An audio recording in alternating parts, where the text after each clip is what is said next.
All right, good evening, nerds around the world. Welcome to episode 116 of the Nerds Unite as One podcast. I am Paul English, your host tonight, and as always, we have a terrific show for you and a great panel that I'm going to introduce to you right now, beginning with Mr. Colton Hunt. How are you, sir? Hey, everyone. Glad to be here. Glad to once again be talking about something else that I love besides movies, which is video games.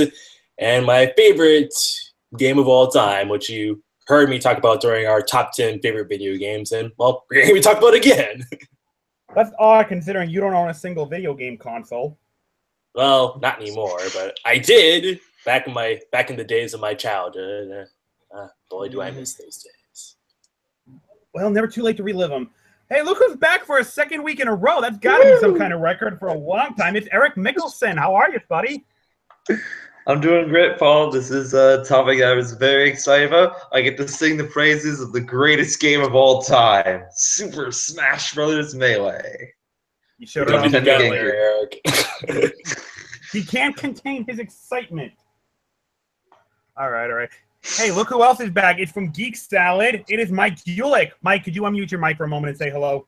Hello. And goodbye. That's all we get from him. And guys, I am overjoyed to say this. The founder has returned. Our creator.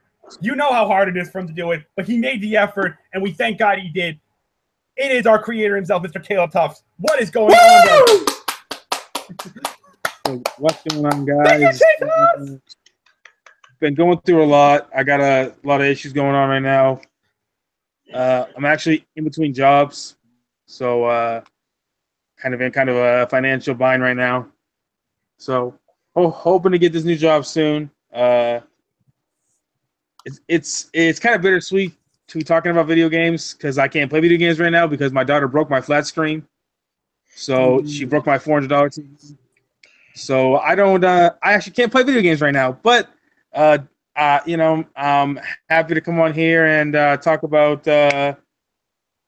my favorite game, which I've said multiple times is a Final Fantasy IX. I mean, I could have been Kingdom Hearts, but I'm more excited to talk to these guys about their favorite games. So I definitely got to be back though, Paulie. She broke your flat screen. Oh, damn the topic. We're in church right now. What is your problem, sir? What is your problem? I'm just kidding. You're not going over there in public. All right, guys. So Testify. This is enough. All right. So this is another video game interrogation episode since the first one worked so well. And since we seem to love doing these interrogation theme episodes, what hell with it? Let's just keep going for a while. So this time we are going to be interrogating each other about our all-time favorite video games. These are the games that from the moment we played, we were hooked immediately, and we have not stopped talking about how much we love them. I'm sure you've all heard this from our top 10 favorite video game countdown. Well, now we're going to get into a little more detail, trying to grill each other about why these games kick ass to us. So let's jump right in. You know how this drill works, so I don't need to explain it to you. Let's start jumping right in. All right, guys. From left to right, Colton, you're up first. What is your all-time favorite video game? All right, my all-time favorite video game is Sonic the Hedgehog 3 and Knuckles. I do not own a physical copy, but I own the Sonic Mega Collection Plus, which features Sonic 3 and Knuckles on it in a very convoluted manner. Like, you have to play one of the games like several times in order to get it unlocked or have a copy or have a save file of Sonic Heroes on it. So, weird. Interesting. Eric, what is your game? As I reviewed before, Super Smash Bros. Melee for the Nintendo GameCube. Mike, yours is? Sorry. Okay, mine couldn't find my actual game copy, but I do have it here. Thief 2: The Metal Age. Looks cool. Caleb, your game is? Favorite game of all time is Final Fantasy IX. And mine would be Star Wars Battlefront 2. The first Battlefront 2, not the new one coming out. I did not get an advanced copy of it. I was about to make a joke. I was about to jokingly say, "Oh, isn't the game not out yet?" Video's not Like, oh yeah, man! Like how 12 years ago.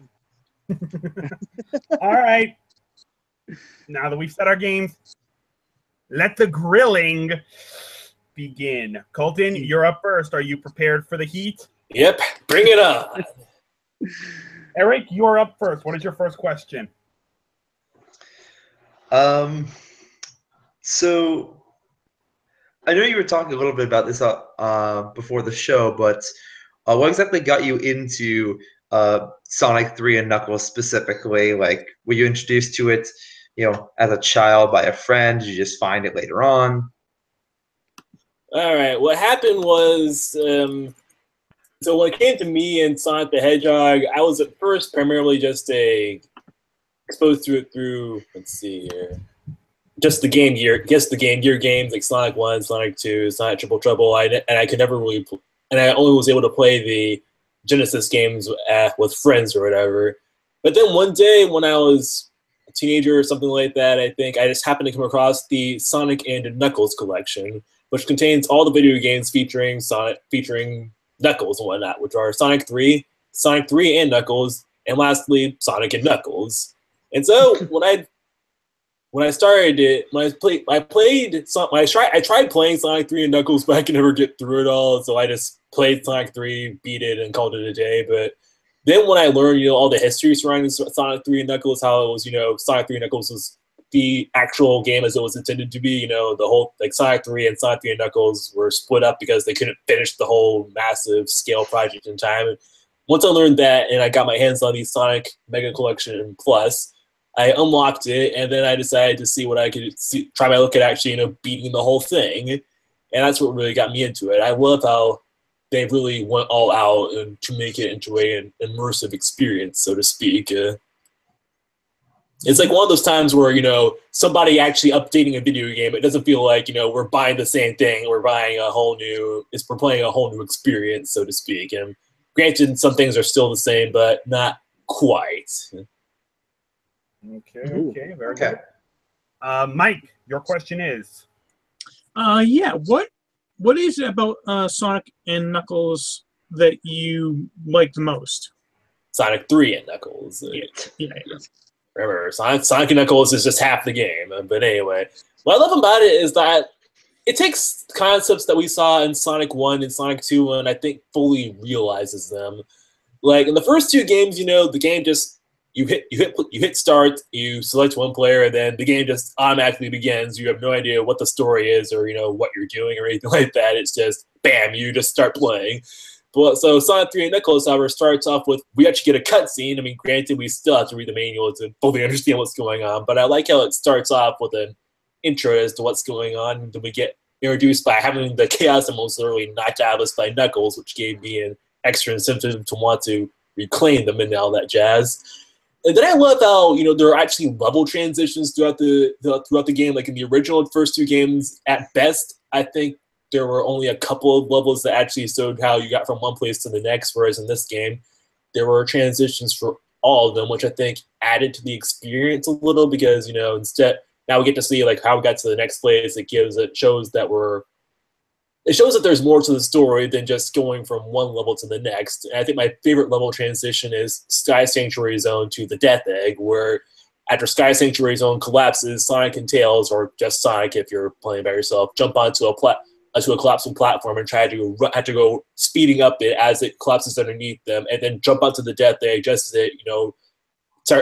it leaves orbit. It takes off into space. That was a really good way to up the tension of the game, I think. What I really love about it, though, is another thing I love about it is that the And Knuckles half isn't a complete glorified palette swap, but they actually went out of their way to make it different slightly from the Sonic portion of the game.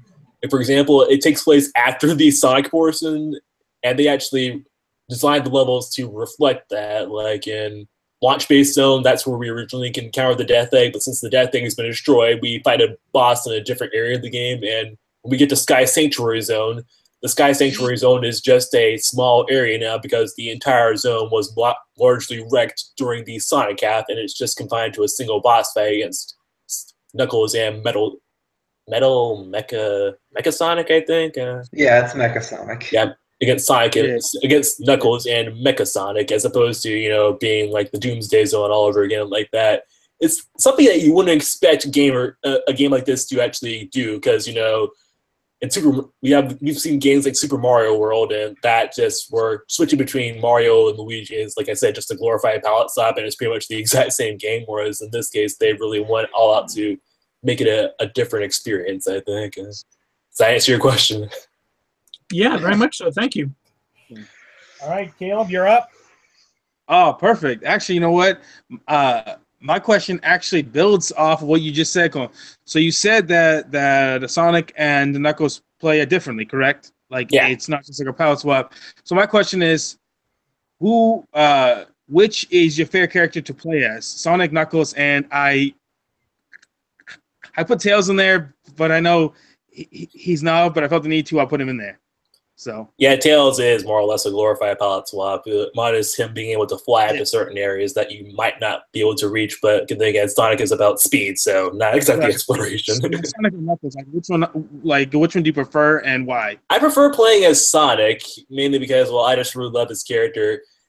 Like with Knuckles, he plays kind of the same, but I think he might be a teensy bit slower. I'm not entirely sure. It's been a long time since I played this game. But don't the Knuckles levels, like even if you go through the same ones as Sonic, they take a very different route, correct? Yeah, they take a different route, some of them take a different route. Like in Marble Hill Zone, you fight. Let's see here. In Marble Hill Zone, instead of the aerial battle that you have with Robotnik, you fight it on the ground against one of the egg robos and all that jazz.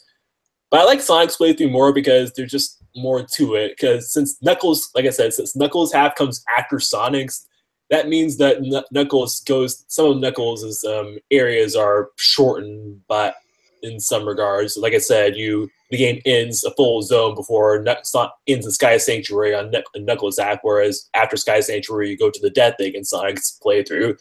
Though there are some cheats that could allow you to get Knuckles into the Death Egg zone, I'm not entirely sure if that does happen, but it's possible, though you might wind up crashing the game at the same time. So I will give Knuckles his due in that he does have a few extra abilities that do make the game a bit more easier to get through. Like you can crash through platform areas blocking your way without needing to spin dash through them, and you can climb up certain areas with that thanks to Knuckles' climbing ability, which makes getting to certain out of reach areas more convenient or easier for you, I'd say. Like sometimes Sonic can get kind of annoying without you'll have to time your jumps perfectly, and then it's just a freak bad luck just sends you plummeting back down to your doom or something like that. Sure. But I like Sonic more just because he really puts the emphasis on speed more. So cool. Paulie, your question? Yeah, sorry guys, I was just up talking to someone. No, but go ahead. It's your question for Cole and Paulie. Yeah. All right. So my question is, as I understand Sonic lore correctly, this game was the introduction of the character of Knuckles the Echidna, and he has become a mainstay of Sonic lore ever since then. So my question is, how do you think they handle the team behind this game handled the debut of Knuckles? And if possible, how do you think he transitioned as a character from his initial game to what we know of him now? Well, I think they did a pretty good job introducing Knuckles. It was, up until now, Sonic had never really, and this was the game that first gave Sonic, a rival character. That's something that I think only people that played Pokemon were probably exposed to at the time or something. So in this case, Sonic is fighting someone besides Robotnik, and the way Knuckles is introduced by knocking the Chaos Emeralds out of Super Sonic, that's like a holy fuck moment for gamers, and especially since, when this game came out, like we'd all be kids or something like that. It's like Knuckles, he knocks the Chaos Emeralds out of us, he steals them, and then it's a mad dash to, try and find them while Knuckles keeps, impeding our path at every turn, and he definitely seems like someone that could be a force to be reckoned with.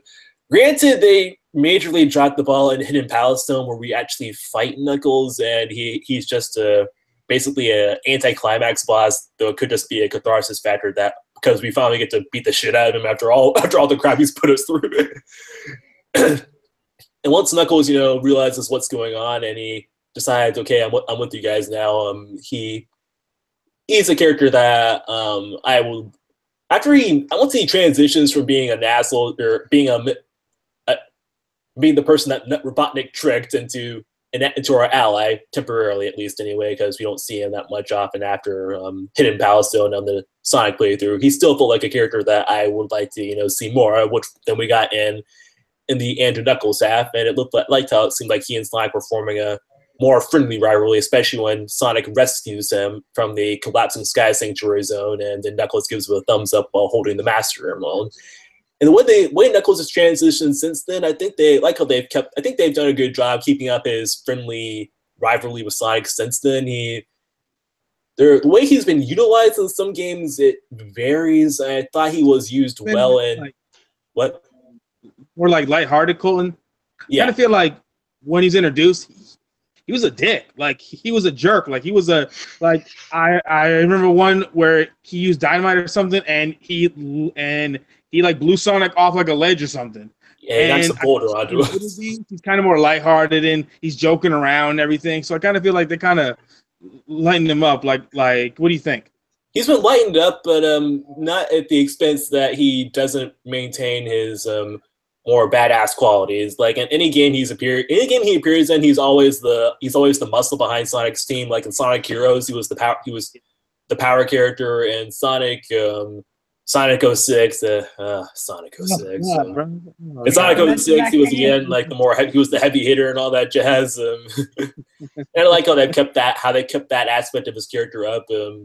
He could be a bit of a dick, and he was a bit of a dick in Sonic X, but I didn't really watch that show that often. But there was still a nice mystery aspect to him, I think.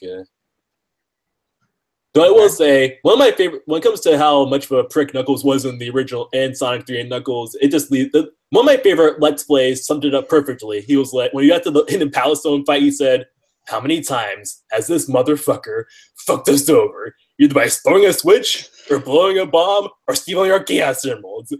From now until the 11th zone, he has done nothing but make our lives miserable. I think it's time to beat some manners and to the smug red son of a bitch."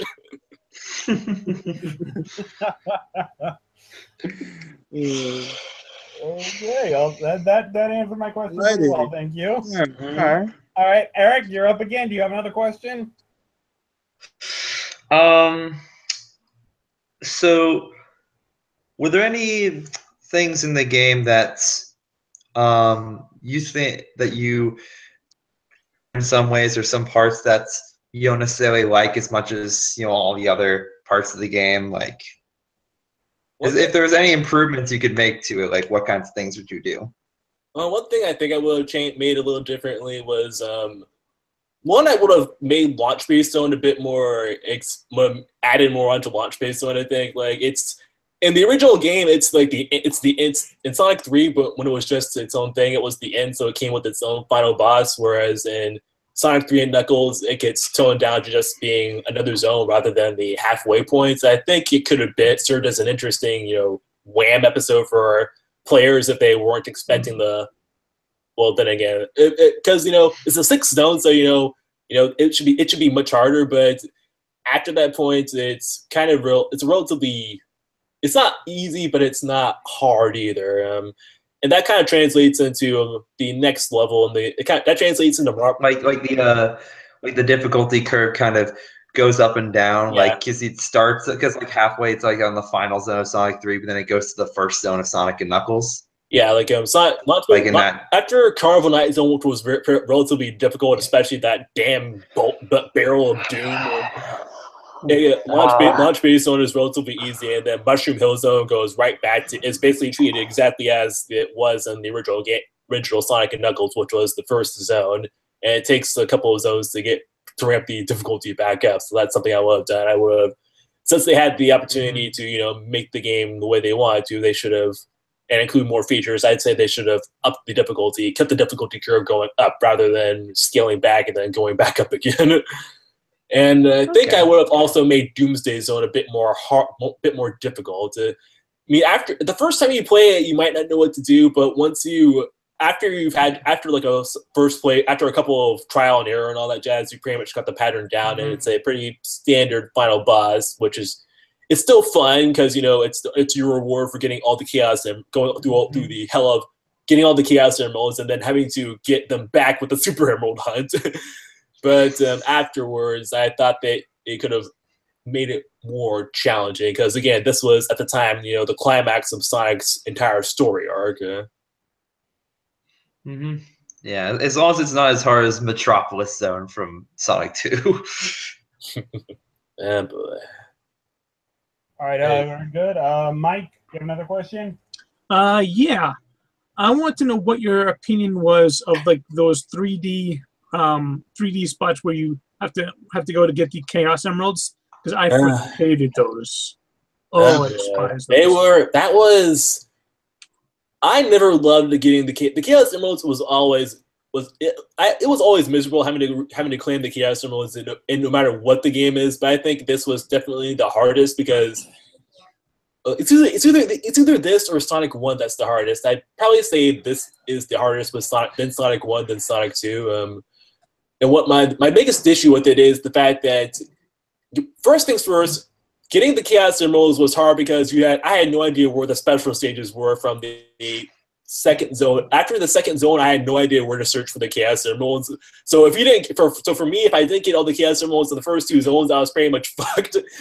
But the hard thing about this is that there was a hell of a lot of trial and error in the 3D special stages. Even if you like play the game several times, I don't think you'll ever be good enough to get the pattern down fully.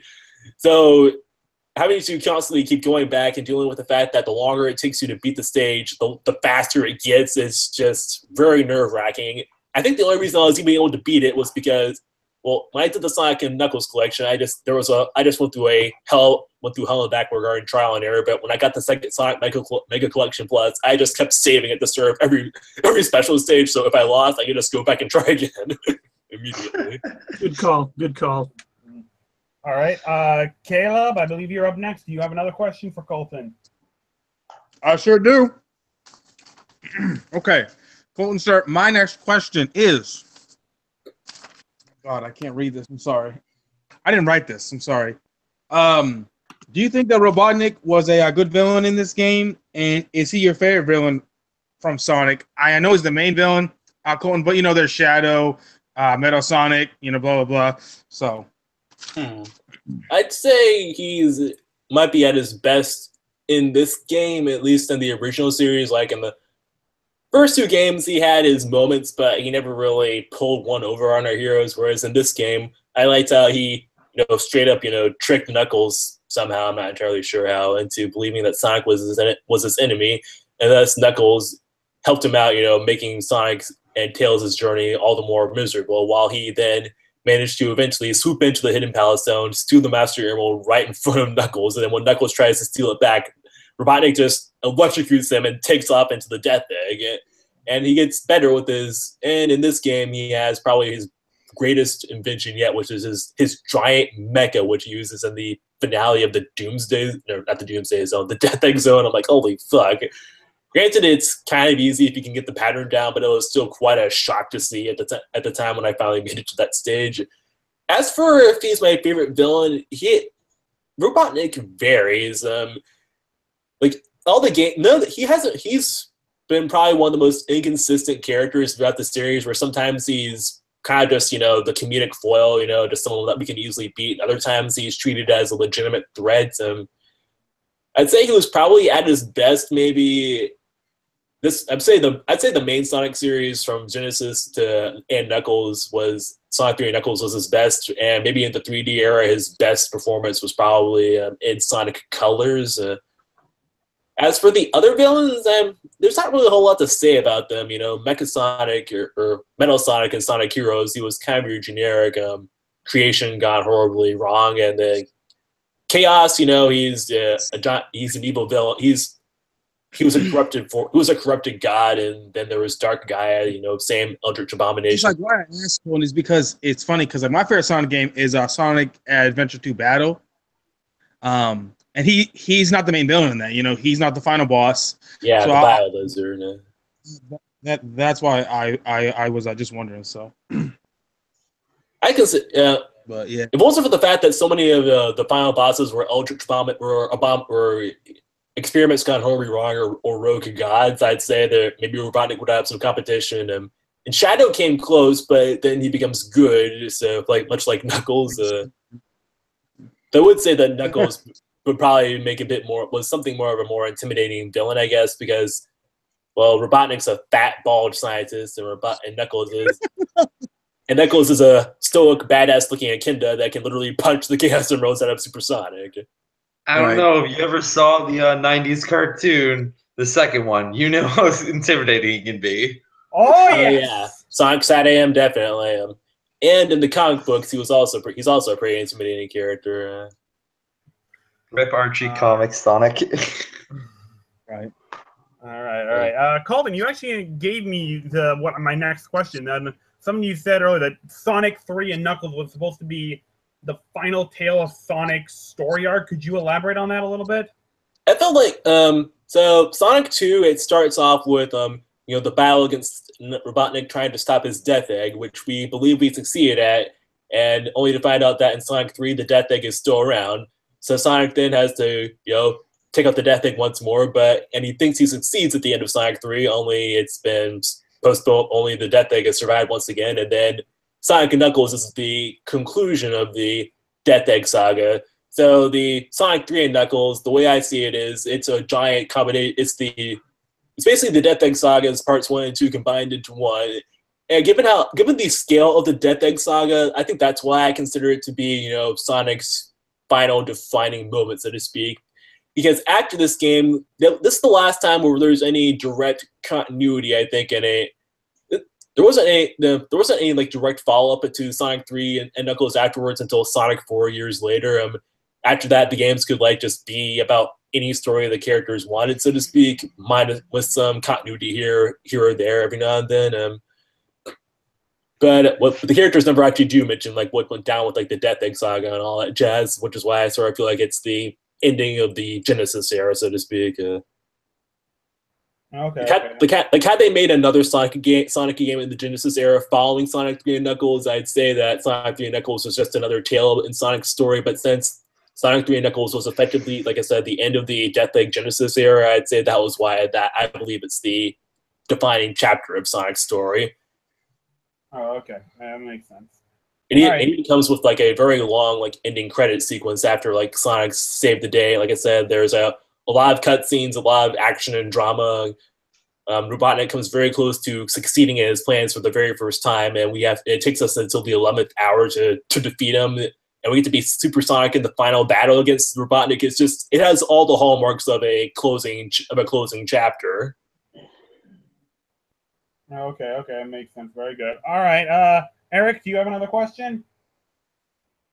I didn't have another question, but what you were saying at the end there did make me think. I don't know if you've actually pay attention to it, but the recent game that just came out a week ago is Sonic Mania. I think you'd like that. It's basically it's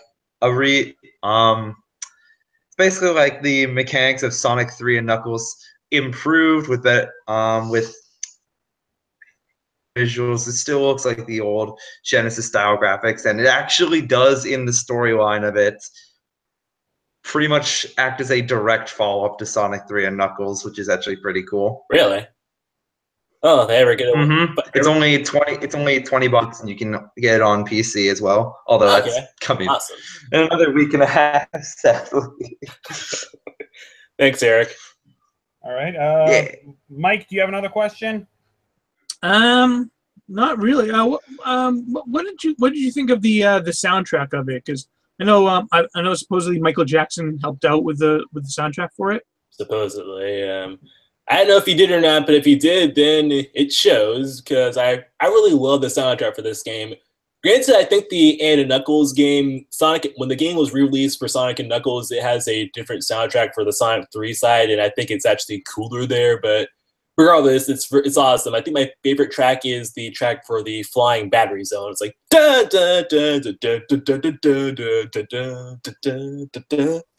good. It's so sinister and fast paced. It perfectly fits Sonic. It perfectly fits a Sonic game. And I also love the music for the Death Egg Zone. Also, sadly, I would have loved for it to be the full track from the Death Egg Zone from Sonic 2, but this works for what the stage is like. Also, and let's see what else. And I also am Angel Island Zone also has a pretty good soundtrack. Also, I mean, it's no Green Hill Zone, but it works for the kind of level it is. And the special stages, I also like its music. Also, it might be my favorite for a special stage. And of course, I can't forget about the Doomsday Zone, coolest final boss track ever. Oh, okay. Caleb, did you have another question? Caleb? Hello. Yes, I'm here. Yeah. Okay. I'm here. Hello. Okay, so my next question. Okay. I don't know if you're gonna want to answer this. I don't know. You know, like you've been saying, like Sonic 3 and Knuckles, Sonic 3 and Knuckles, and like I get it, but it is comprised of two different games. You know, technically. So, and I guess like my last question: which game do you prefer to play? Like, do you have a preference, Sonic 3 or Sonic and Knuckles?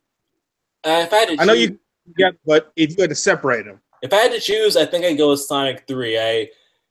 Not that I hate the and Knuckles have, but there did feel something about the stages does feel a little off, so to speak. Like I said, once again, the difficulty curve goes right back. And while I love Flying Battery Zone, the zones don't quite pop out at me as much as the Sonic 3 areas do. Probably because they were making that one first, so that got their attention the most. And I liked its sense of progression the most, especially once we get to the launch-based zone. Whereas with Sonic, the Knuckles have also has good progression, but the stages don't feel quite as memorable for me, I guess you could say. Like I really like what we go through. I really love Angel Island Zone, Hydra City, Marble Zone, and kind of Carnival Night Zone. I could take or leave aspects of it to how miserable it makes me, especially that damn barrel, but. So yeah, I would have to. If I had to choose, I would go with Sonic 3, the Sonic 3 half. All right. Thank you. All right, I don't have any questions. Since I think everyone else does, I think that's going to conclude it. So Colton, you have survived. Okay. One final note, since no one asked me this question, I want to say my favorite zone in Sonic.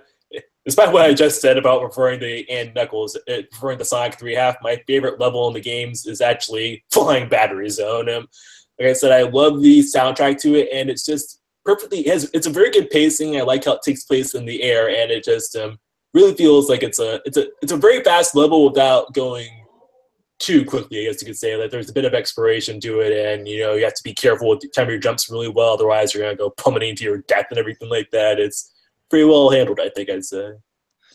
All right. Very good. Thank you. All right, Eric, it's your turn to get on the grill. Are you ready? Yes, ready as ever. All right, then. Get that garbage out of here. That deserves to burn.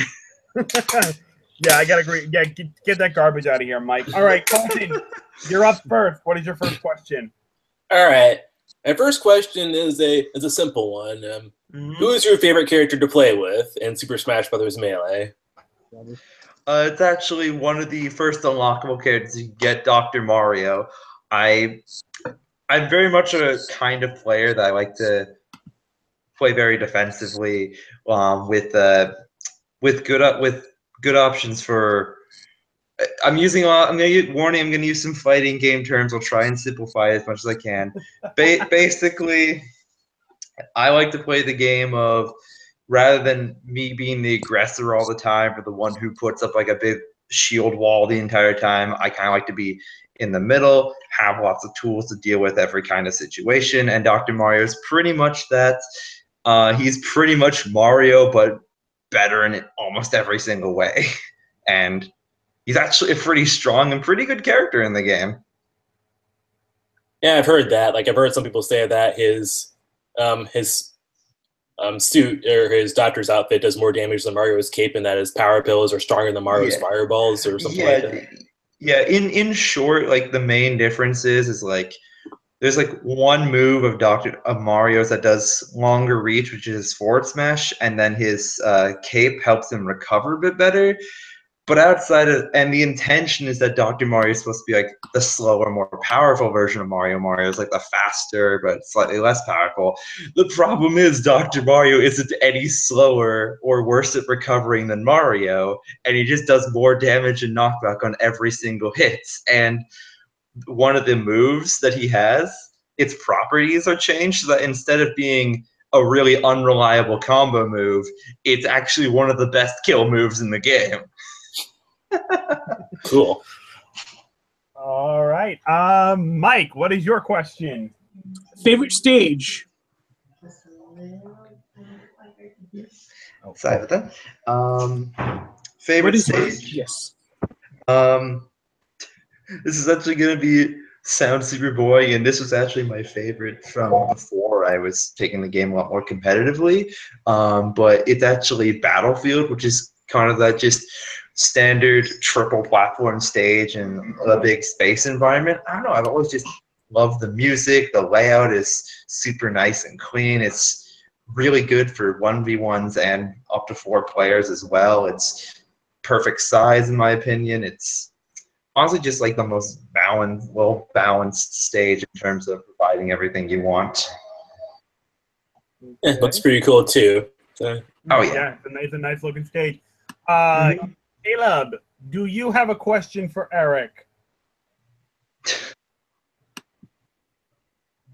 His daughter's probably giving him something. Yes, I do. Okay. All right. I can't ask my first question because Colton already asked it. I'll go on to my question. Okay. So I mean, I kind of asked you this before, but yes. But like I said before we started the hangout, excuse me, there have been 2 other games released after this game, but yet it seems like everyone's favorite. So what is it about Melee that still to this day sits it above those games and the original, which is also below? Yeah.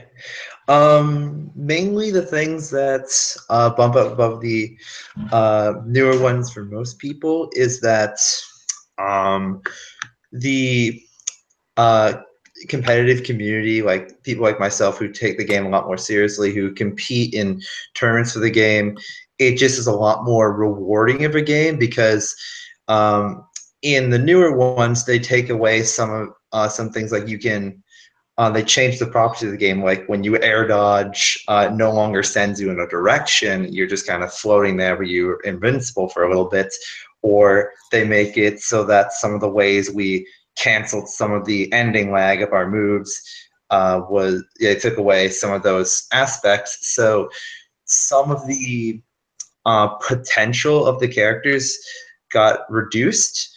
And so like if you watch high level play of the newer Smash game, they're playing it pretty quickly and they're doing lots of actions in very short time. It's impressive to watch. But then when you watch Melee players, especially when you get to see like the actual controller inputs as they're happening, it's just mind-blowing how fast they're moving and the things that they can make their character do, just canceling tons of animations in order to make completely unintended combos and kill setups that never would have happened otherwise. So it's just one of the more skill rewarding Smash Brothers games. Right.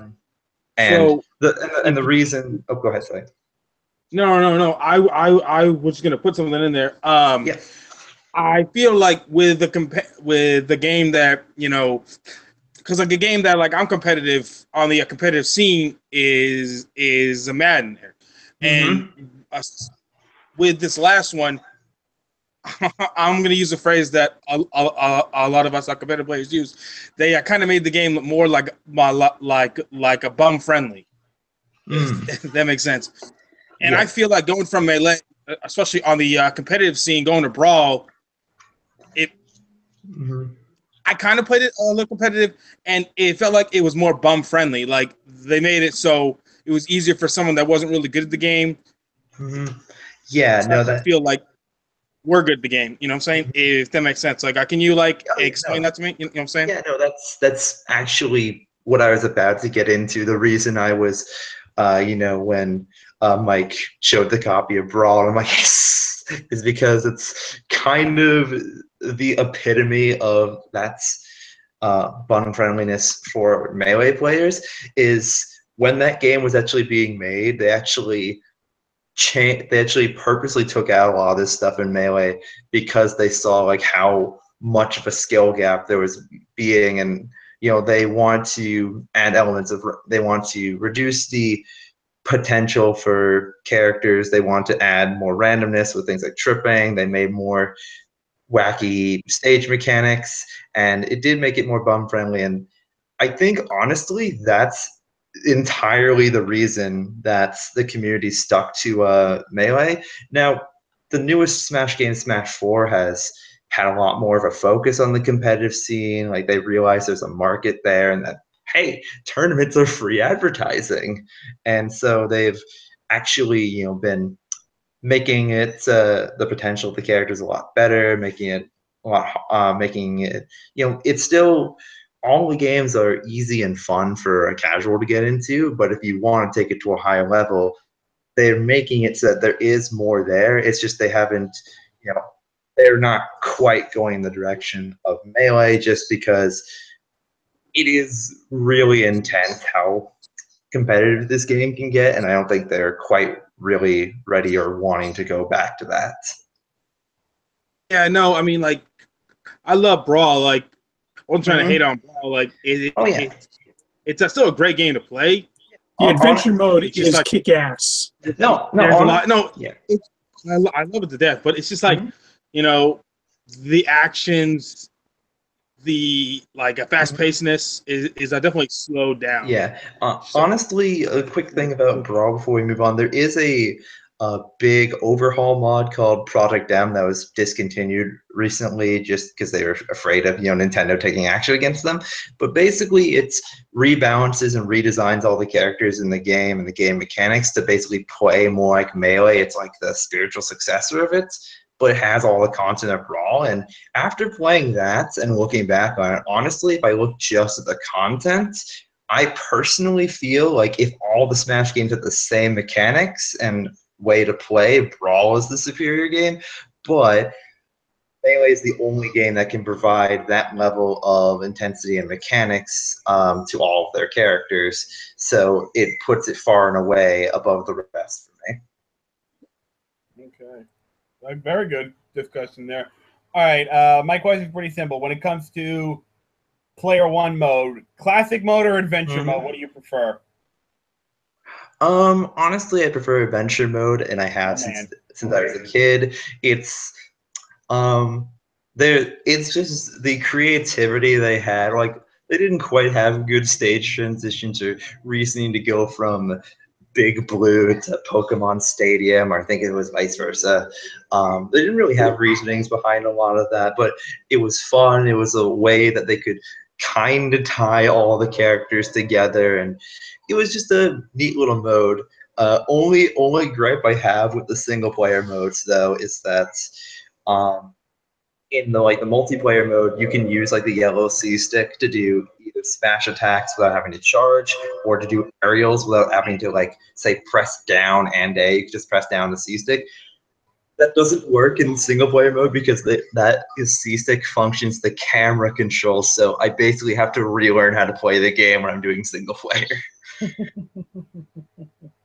unless I use a modded version on the Wii, which I often do, just because it's faster to load and keeps the disc safe. Speaking of adventure mode, when you learned the trick to unlock Luigi in the second Mushroom Kingdom battle, did you do that all the time, or did you still sometimes want to fight Mario? Oh no, I do. Ever since I found out how to make that happen, I believe it's the second on the timer has to be 3. It can be any millisecond, any 2. Okay, I can't remember. It's been a while since I've done it. It's been a while since I've done it, several years. But ever since I found out how to do that, I've always just double checked what the number was and gone to do that, because it does feel like a more fun fight to fight CPU Luigi even though his AI is really bad. All right. Colton, back on you. Do you have another question? You kind of took my question about adventure mode. I was going to ask you if you thought it was a good add-on to the game or not, but you clearly like adventure mode. So, oh yeah. So my question is going to be another basic question. What's your favorite boss fight in the game? Like between like classic mode, adventure mode, and all-star and that much? Yeah. Like, is that what you mean? Okay. My favorite is actually, some people don't know about this, is the Giga Bowser fight. If you play on the on normal or above and clear adventure mode without continues in 8 minutes or less in game time, like transitions you can take as long as you want, when you defeat Bowser, his trophy will come rising back from the abyss, get electrocuted, and it'll turn into basically a version of Bowser that's had 2 mega mushrooms, and all of his moves are super broken. Like, his forward smash has an explosion, his down smash like freezes you. It's crazy. Damn, I never got to unlock that.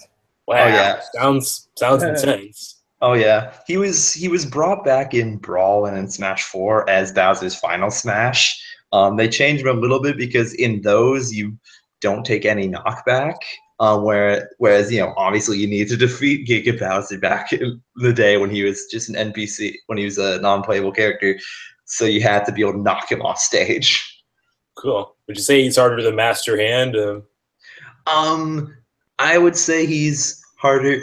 Although I will say, I just realized I could answer my question a bit better with the favorite boss fight. Because because like there's the whole event mode. I just realized Giga Bowser pales in comparison to Event 51, which is you fight a team of Giga Bowser, Mewtwo, and Ganondorf. Each of them have 3 stocks, and you have 3 stocks on Final Destination. And you have to defeat all of them, and that's the only way you unlock Final Destination. Wow. I gotta look this up when we're finished. Oh no, it's crazy difficult. Although when you watch like tool assisted speedrun versions of it, like where people take no damage, it's ridiculous. Some players are just that good because they don't have lives, probably. Oh yeah. I mean, I bet my friend like $20 I could be with Pichu in one try, and I did it. It was really hard though. All right, Mike, do you have another question? Yeah. Last time I asked you what your favorite stage was. So what's your least favorite stage? Ooh, I've thought about this a little bit. I haven't come to like perfect answer, but I think since I was a kid, probably my least favorite was the Ice Climber stage, which is you'll like, if you've ever played the more recent games, you'll know there's a couple stages that scroll horizontally, kind of like the auto scrollers in the Mario games, and it keeps the battle moving forward. And the thing is, like, yeah, most moves knock you side to side, and you can run side to side, so that works very well. The problem is with Icicle Mountain is that it's an auto scroller that randomly scrolls up and scrolls down, and then speeds up or slows down whatever it wants. It's garbage, bro. It's the worst stage in like. So anyone who has a really bad like double jump height or recovery and just gets like smacked downward while it's going up is just dead. Or if you like say use Fox's up smash as the screen starts to scroll down, it's just like, oh, you could just die at 20%. Yeah. It's yeah, that's the pain in the ass. Yeah, I never liked that one even as a kid. Caleb, do you have another question for him? Yes, sir. I certainly do. I think. Oh wait. I think someone asked you this. Mm-hmm. Someone asked, but I kind of have a different twist on it, I guess. Yeah. My question there was, do you prefer what they did for adventure mode in Melee, or did you prefer what they did in Brawl that had more of a story? You know, like had cutscenes and stuff. No. Oh yeah, no. So a lot of Melee players will, say that they like the Melee version better, and a lot of it is just that the Brawl version like takes super long to complete, and it's very annoying to complete. But I actually am very much of a different opinion, where even though like I bash on like the Brawl mechanics and the balancing and whatnot all the time, I do still prefer the Subspace Emissary over the adventure mode in Melee. Personally, I do like it. Like I was saying, like with the adventure mode, doesn't really give a good transition between everything, and it kind of ties characters together. This one does a much better job of that. It's got a compelling little story, despite not even having dialogue. Right. And it's actually very fun. And again, using that mod that makes everything play like Melee, Project M, and then play on the highest difficulty is pretty crazy, because you just move so much faster through the game than it actually expects you to, and it causes a lot of funny interactions. I mean, like, I asked because I love what they did in Brawl, because Oh yeah, I do too. you see Master Hand those first two games, and you really don't know what's going on with this dude, and then you see like he's chained up, and you're like, whoa, like, whoa, like this like final boss that I've been messing with for these last two games. Now he has a boss, I guess, and it's a dude that we've never heard of. So it's like that's actually something it's my just friend different. and I like. Yeah, it's something my friend and I like a year before, like 2005, I think, like a year before this game, like Brawl was even announced. We were like theorizing, like when we were just over Asher's place fighting Master Hand and Crazy Hand. It's like, wouldn't it be cool if there was like a thing, like, it's obviously, they're two different hands, but like if there was something behind them controlling them, and that's like the big bad we had to fight, and then they actually did that. I'm like, oh, that's super cool. Although I will say, I smiled a little bit when Tabby was about to wipe them all out again. Sonic is the one who stops him. You're too slow! Yes. All right. I don't have any other questions. I don't need Eric to explain anymore why this game kicks ass. I already know. I've probably talked to Paul about it enough. Look, I've played it enough. I mean, I've probably logged about 1,000 hours into my Melee mode on that game. Oh, yeah. It's his favorite Smash Bros. Game too, Paul, correct? Oh, dude, Melee kicks ass, man. That's my favorite Smash Bros. That's not my favorite Nintendo game. I'll tell you that. It's probably the best made game, but because of nostalgia, I would probably still pick the original. But no, that's fair. The original is still very good. Yeah. Honestly, like the thing that us Melee players really like about the original is that you'll notice, like, if you play the newer ones and then you play the old one, is that one has, like, if you hit somebody, they stay stunned in the animation for a really long time. So it's actually possible to get like 0 to death combos on every single character, and it's really crazy.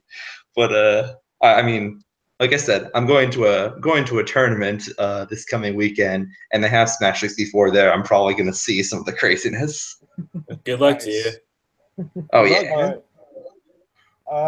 Colton, do you have any other questions? Yeah, I have one final question.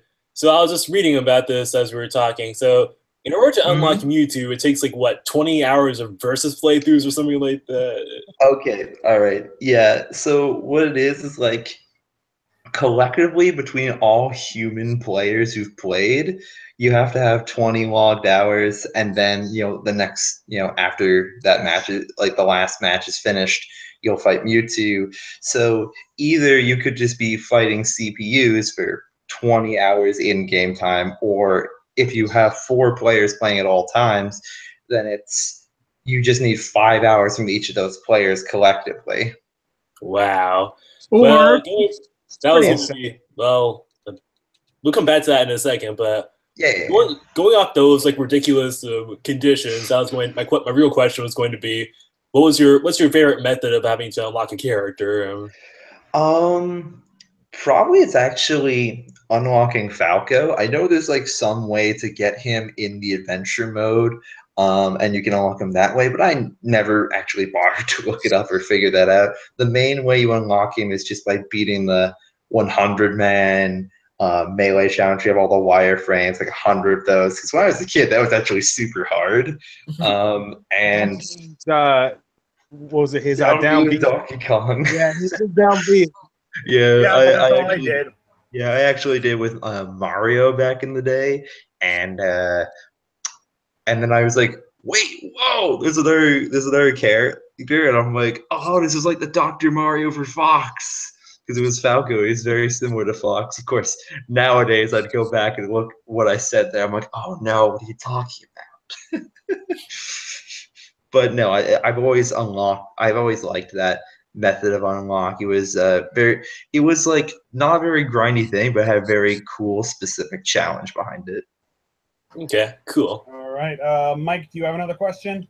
I mean, sort of, yeah. I mean, for me, the easiest way to unlock Mewtwo was take 2 controllers, plug them in as a 2-person, and then turn off the TV and go to sleep. Oh yeah, no, that's like if any time I have to get like a memory card up to speed and I don't have like one of my 2 backup memory cards ready to put the file on, I'll just do that with 4 controllers. Just like put the TV, like put them in, leave them for 5 hours, and then just run like the other 3 people off the stage once that 5 hours up.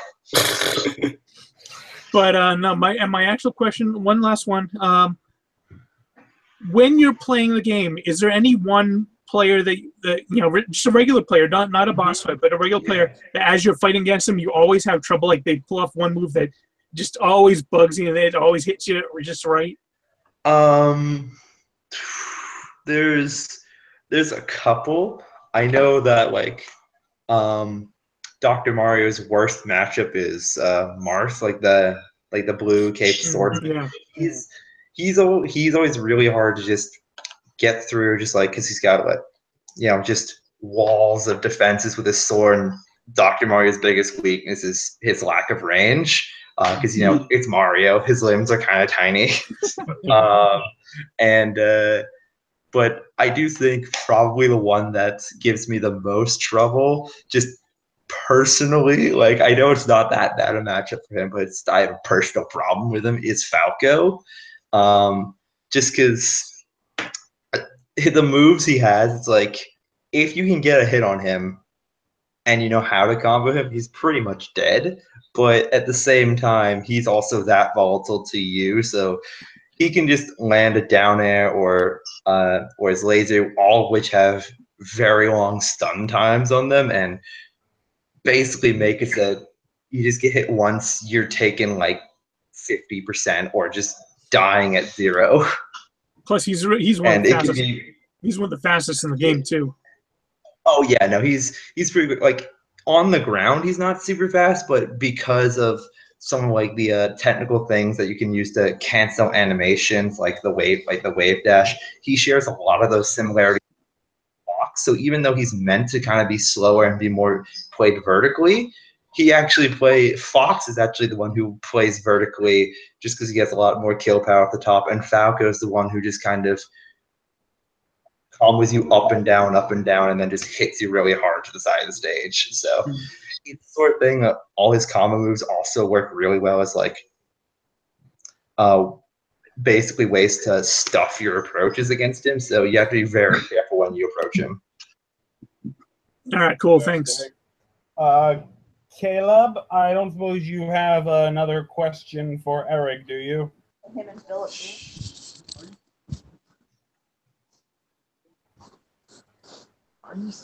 What? Caleb, are you with us? You all right, man? My thing got all buggy. Sorry. Oh, okay. Okay. Did you have another question for Eric? No, I used up all my questions, sir. All right. Yeah, I'm good too. I think everyone else is good. So thank you very much, Eric. One more statement though for you, yes. Eric. Yes. Anytime you want to rumble, I'm ready. I will come in with Captain Falcon. We will get it on. Eurasian has one tournament. Falcon Dittos, let's go. All right, Mike. Yes. It's your turn. Are you ready for the burn? No. Too bad. Because you're gone. It's time for you to get grilled. Colton, you are up. What is your first question to Mike? Well, compared to your game, my game, and Eric's and Caleb's, this is a game I've never heard of. So just very quickly, explain what is it about this game that appeals to you and what makes it, rise above all the other games out there. All right. Well, I mean, especially on PCs, I'm a sucker for most first-person shooters, and the Thief series was interesting because it was the first game I played that wasn't a first-person shooter. It was a first-person sneaker. I mean, the point is to avoid conflict. I mean, if you got a couple of guards coming at you, and they've got swords. You've got a sword too, but they've got a lot more health than you do. So you can be beaten pretty easily in a one-on-one contest. But the thing is, you're playing a master thief called Garrett. So the point is to avoid conflict, find other ways into your mark, find other ways to get to your target and stuff like that. The first game, Thief: The Dark Age, they also released like a extra special version with extra levels called Thief Gold, and that was really cool. But Thief 2 took everything that Thief 1 did well, and it got rid of all the extraneous stuff, all the stuff that didn't do well, and it just played off of all of its pros, all of its strengths, and it made it just by far one of the best games I've ever played. Basically, it kind of follows the storyline of the first one, where at the end you fight this trickster pagan god. The whole setting is kind of this quasi medieval steampunkish like magic type place. It's a big city that's kind of very medieval like, and very like, but there's like factories with like billowing out smoke and all that, and there are these magic crystals that you can put on your arrows to like shoot water and to shoot gas that can knock people out. And the whole point is like Garrett is just trying to avoid all type of trouble. He got pulled into this match, into this thing. You get tricked in the first game and by this trickster god, and you end up having to kill him at the end. And now he wants none of that life. He just wants to like steal what he can, make a good payday, and then get out. But there are forces at work like that are feeling like kind of like the trickster was all about nature and all that. So there are forces, working in the city that are all about like mechanics and robots and stuff like that, and they're working to, kind of, they have a no good plan going on, and that Garrett gradually learns about, and he gets pulled back into it to try and stop these guys. Okay. Sounds interesting. Yeah. You had me at first person stealth, to be honest. Oh yeah. Because there aren't that many first person stealth out there I can think of. Yeah, there's actually the game actually has a little crystal in the bottom of the screen that the more lit up it is, the more visible you are. So if you duck in the shadows and you crouch down and you're moving slowly, the crystal is very dark and you can like walk right past someone and they don't see you. Video game logic. All right, Eric, you have a question? So one of my questions, Colton actually asked, but another one that I was curious about was, it sounds like from a lot of the gameplay elements that you were describing, being a first-person sneaking game, and that whole thing with the crystal with the different lights, depending on how detected you were. It sounds like these are things that I've seen a lot more in more modern games. I was wondering what your thoughts were on how this game has kind of inspired a lot of first and third person stealth mechanics. Oh, definitely. I mean, this game, Thief the Dark Project came out in, I want to say 97 or 98, I think.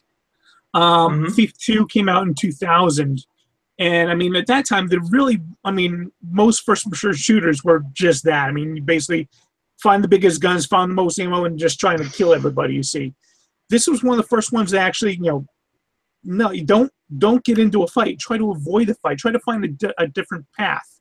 Try, sneak along. If you see, like, a tile floor, you know that walking on that is going to cause footsteps that any guards that are in the earshot are going to hear and come investigate. So you can find if you have a moss arrow, you can shoot that and it'll create little patches of moss that you can walk on silently. Yeah, I mean, since then there have been lots of other games that have employed a more stealth mechanic, which I am so glad for, because I like those more. I find it gives a lot more strategy, a lot more. I mean, it's not just find guns, shoot everything. It's find your arrows, find your weapons, but then find the path, find the way you want to do it. And and the next time you play it, maybe you want to try a different path. Maybe you want to try and explore more. But you have to avoid all the guards a little more. Yeah, that's. I'm blanking on any other games that they've been released since then. I know there have been a lot, and I know I've played a lot of them. But Thief 2 is one of the first, and to me, it is still by far one of the best. Yeah, okay. Sounds like it. Caleb, do you have a question for Mike about his game? Okay. Yes, of course. Now, this was hard, Mike, because, again, like everybody else, I had never heard of this game. So it was definitely nice to hear something that I actually went online, actually researched it. My first question, Mike, which was being stealthy, like, something that attracted you to playing this game? I'm not sure if you already answered that. Oh, well, I mean, definitely did, yeah. Yeah. So then I said, so then my next question, was there something about Garrett, who I found out was the main character, that you liked the most? His personality, how he acted, so. Oh yeah, definitely. I mean, he is by definition an anti-hero. He just whenever he's always looking out for himself, basically. I mean, even in the first game, like when he's kind of duped into helping the bad guys get their plan going, it's basically he's just trying to get his own treasure, trying to get something for himself. But when he steals this evil jewel and brings it back to them, then they tie him up and steal and rip his own eye out. Yeah, it gets pretty gruesome at times. And so then it's basically about he wants to get revenge for them doing this to him. It's not about the fact that they're going to do this ceremony that destroys the entire town. It's more of, nah, you guys took my eye. I'm pissed at you. I'm going to kick your ass. In the second one, it's very similar, but he does, especially towards the end, he does show that, I'm actually not doing this completely for myself. You're doing something bad. I want to stop you. So he does actually have a bit of a nice character arc especially in the second game. But for most of it, he's like, yeah, I don't care what they're doing. I don't care how much you think you need me to help you out. I don't care. Leave me out of this. I want to get my own stuff to get together. And it's really kind of only through situations beyond his control that he's forced back into it. But as I said, but towards the end, he's like, yeah, you know what? I don't like what's going on here. Okay, all right. Mike, my question is this: a lot of the elements and the components of the game that you were describing, and then you were mentioning have gone into a lot more modern game. One of the games I immediately thought of were the Assassin's Creed games, specifically the first one, where a lot of the elements you were talking about, like the glowing crystal, the emblems themselves, seem to really apply in the first game. So my question is, as someone who well, let's just say, who loves the Assassin's Creed games, even though I stopped playing at the third one after Assassin's Creed 3. Check out Black Flag. It is so much fun. Oh, I do have it. So my question is, like, do you believe that Thief 2 had an impact on the development of Assassin's Creed? What do you find similar and different from the two games? And Zilly, do you think someone who plays Assassin's Creed a lot like me would enjoy this game? Well, I mean, playing Assassin's Creed, I mean, it is a very different game. It's a a third person historical drama. This is more of first person, dealing with stealth and stealing stuff and all that. But I could see how it. I mean, that one was that's Ubisoft. This Thief was made by a company called Looking Glass Studios, which was, I believe it was, most of the assets for that were bought by, I believe, IDOS. There was a game series called Deus Ex, and that took a lot of, I believe that took a lot of the mechanics from, at least a lot of the stealth mechanics if you played a game a certain way. But Assassin's Creed, it's, I guess in a certain way, like being able to sneak up behind someone, moving slowly, and because if you start running, they're going to turn around and hear you and see you. But yeah, I mean, there are definitely some elements of commonality between Assassin's Creed and Thief. But I mean, I love the Thief series. I do. And I can't wait for Assassin's Creed Origins. So I mean, you and I do have similar tastes in some things.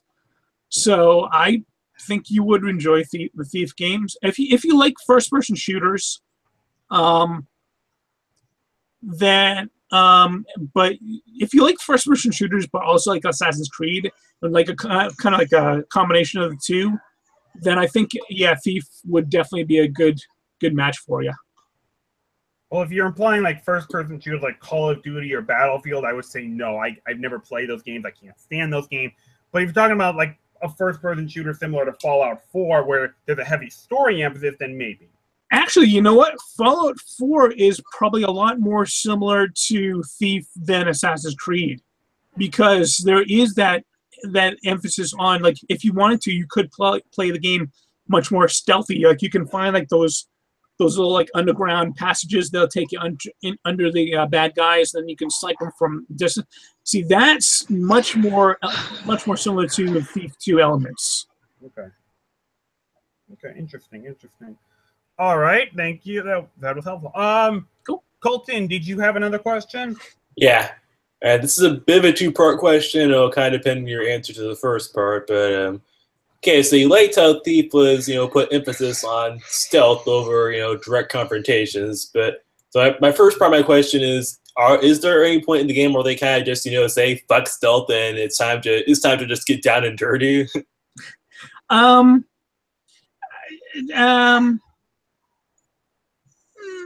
the first game, yes. And in the second game, it was, I mean, if you wanted to play it completely 100% stealth, you can do. I mean, there are some moments where you well, let me back up a little bit. There are like three different difficulty modes. There's easy, normal, and I believe in hard. On hard, one of the mission objectives, and pretty much the majority of the missions, is don't kill anybody. I mean, that's actually not as bad as it seems, because you do have a blackjack. So basically, if you sneak up behind someone, you can club them, knock them out, and then take their unconscious body and like stuff them in a closet somewhere or whatever.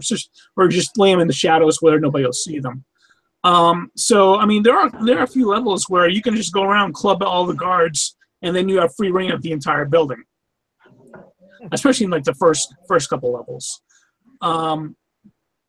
but but like say like you're in the last level, there are these like robots all over the place, and you can't fight them. They have cannon arms that they shoot you like 2 or 3 times and you're dead. But if you can sneak up behind them, like, and they have a little boiler in kind of a steam boiler in the back of them, and they have a little furnace entry. If you hit that with a couple of water arrows, they're down, and you can walk. Yeah, and then you can actually walk up to them, hit them with a sword for a few times, and they'll completely fall apart. But you don't have to. That's just kind of fun thing to do. But yeah, I mean, there's if you set it on easy and you want to just go through and start slashing everybody with your sword, it's a lot easier, obviously, because you have a lot more health. And in the hard mode, besides the don't kill anyone objective, that you have a lot less health. Okay. So yeah, you do not want to get into big fights on hard mode. The second part of my question then is: do you think the combat system is good when you like find yourself in actual combat, or is it really more about the stealth and all that jazz? It's really more about the stealth. Combat is, I mean, combat's pretty much limited to taking a regular broadhead arrow and sticking somebody from ways away, or if you actually do get into a close and personal battle, you got either block or swing. Okay. Do you think the game's pacing or whatever gets affected by how it's more about keeping to the shadows, not getting into direct confrontations, or do you think that it adds to its appeal? Well, the pacing is, however, I mean, going completely stealth, it is a much slower game.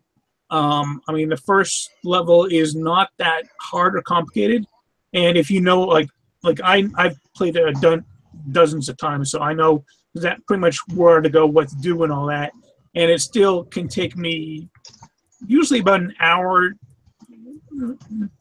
maybe hour 15 to get through the first level. Something like the last level, where it's a huge place to wander through, and you've got robots all over the place. That one's taken me hour and a half to maybe even 2.5 hours in a sitting. So this is not a game that you want to just rush through.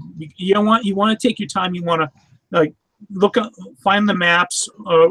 Usually you have a map to start off with, but you want to plan out your method, or a lot of times you just want to like sometimes you just run through an area that you see is empty, run through the nearest shadow, and then duck, hide, and then look around and see if anybody saw you.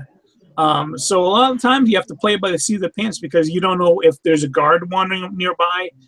I mean, you can hide in the shadows for a while and just watch the guards patrol by, and so you know where you can run and where you can knock them out.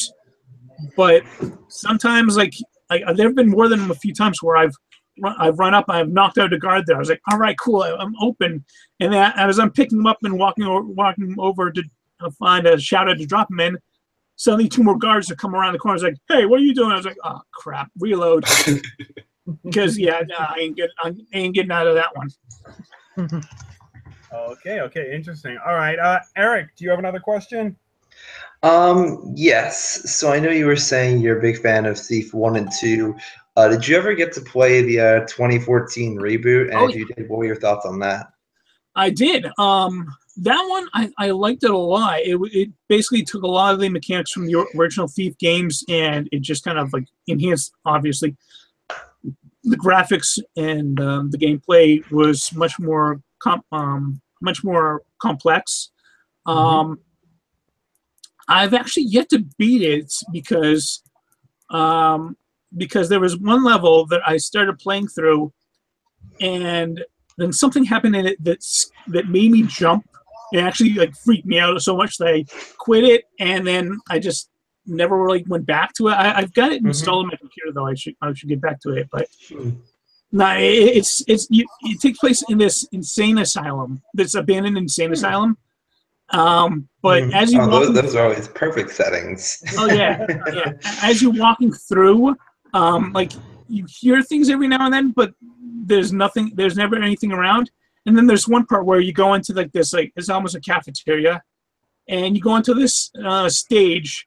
There are just like a bunch of like mannequins, just kind of like often weird poses and all that. I hate mannequins. Yeah, you go towards the back of the stage, and there's like a chest there. You open up the chest, get some stuff. You turn around, and all the mannequins are like surrounding you. They're not like attacking you; they're just standing there. But I turn around and like, whoa! Okay, save, quit. Let me take a few weeks off. Takes a few weeks to clean my underwear a bit. Yeah. Oh my gosh. I mean, there's another part in that. There's another part in that level where like you're like looking through all these like empty cells, and you come to one. You peer through the window, and there's just someone not facing you, crouched down, crying. I'm like, I don't really want to open the door. I'm good. Save, quit. Couple weeks off. Thank you.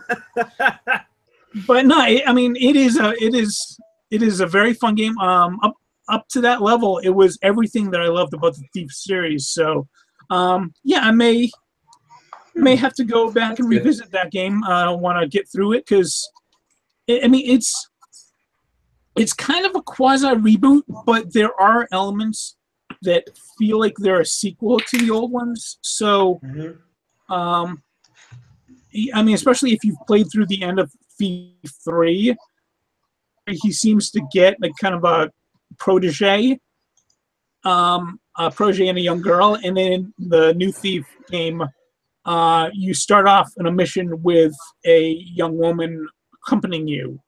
So I think it's a reboot / quasi sequel thing. Yeah. So yeah, definitely something I want to go back to when it's daylight. Yeah. I may have some lights on in your room. Oh yeah, lots of them. Lock the doors. Okay. Caleb, do you have another question for Mike? Yes, sir, I do. Yes, my friend.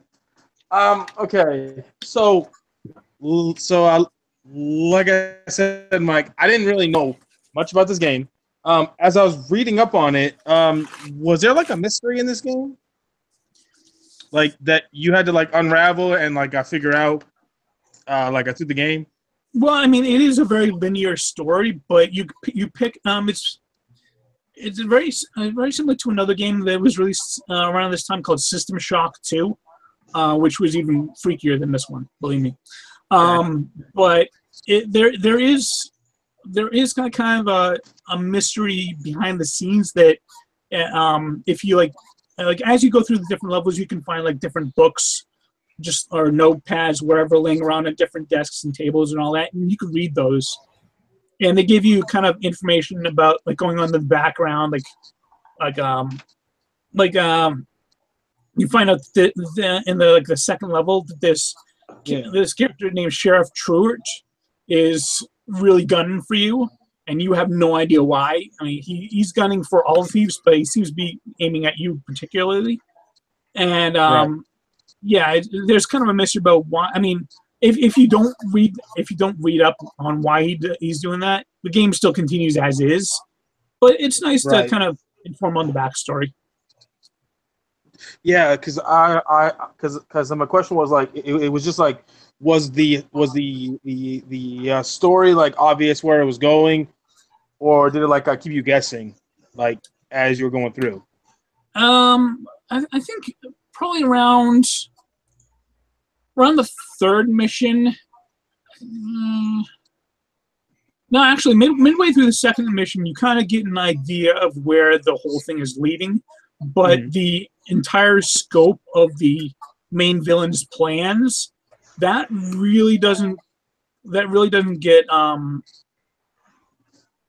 mean, you start getting hints of it in the second and third missions, but you don't really kind of get the scope of it until probably closer to like the second or third mission from the end. Cool. Okay. All right, thank you. I actually do not have another question. I think I've got what I need to know, and the questions that have been asked so far have been helped out a lot. So, Colton, do you have another question? No, I think that about covers it. You've given a pretty thorough description of this game and what you love about it, man. I think you've successfully been grilled or defended your game's honor. Eric? Nope, I'm all set on questions too. Pretty much answered everything I was looking for because, like Cole and I, actually, I'd heard of the reboot, but I didn't actually see anything of the game. So it's got me pretty interested. I'll have to check this one out. It's available on both Steam and GOG.com. Oh, nice. Awesome. So, It's also available on consoles too. I think I saw it for PS4. Yeah, I think that was like the reboot was available for that. So Yeah. I'll have to, Yeah, the reboot. which one would you recommend starting on?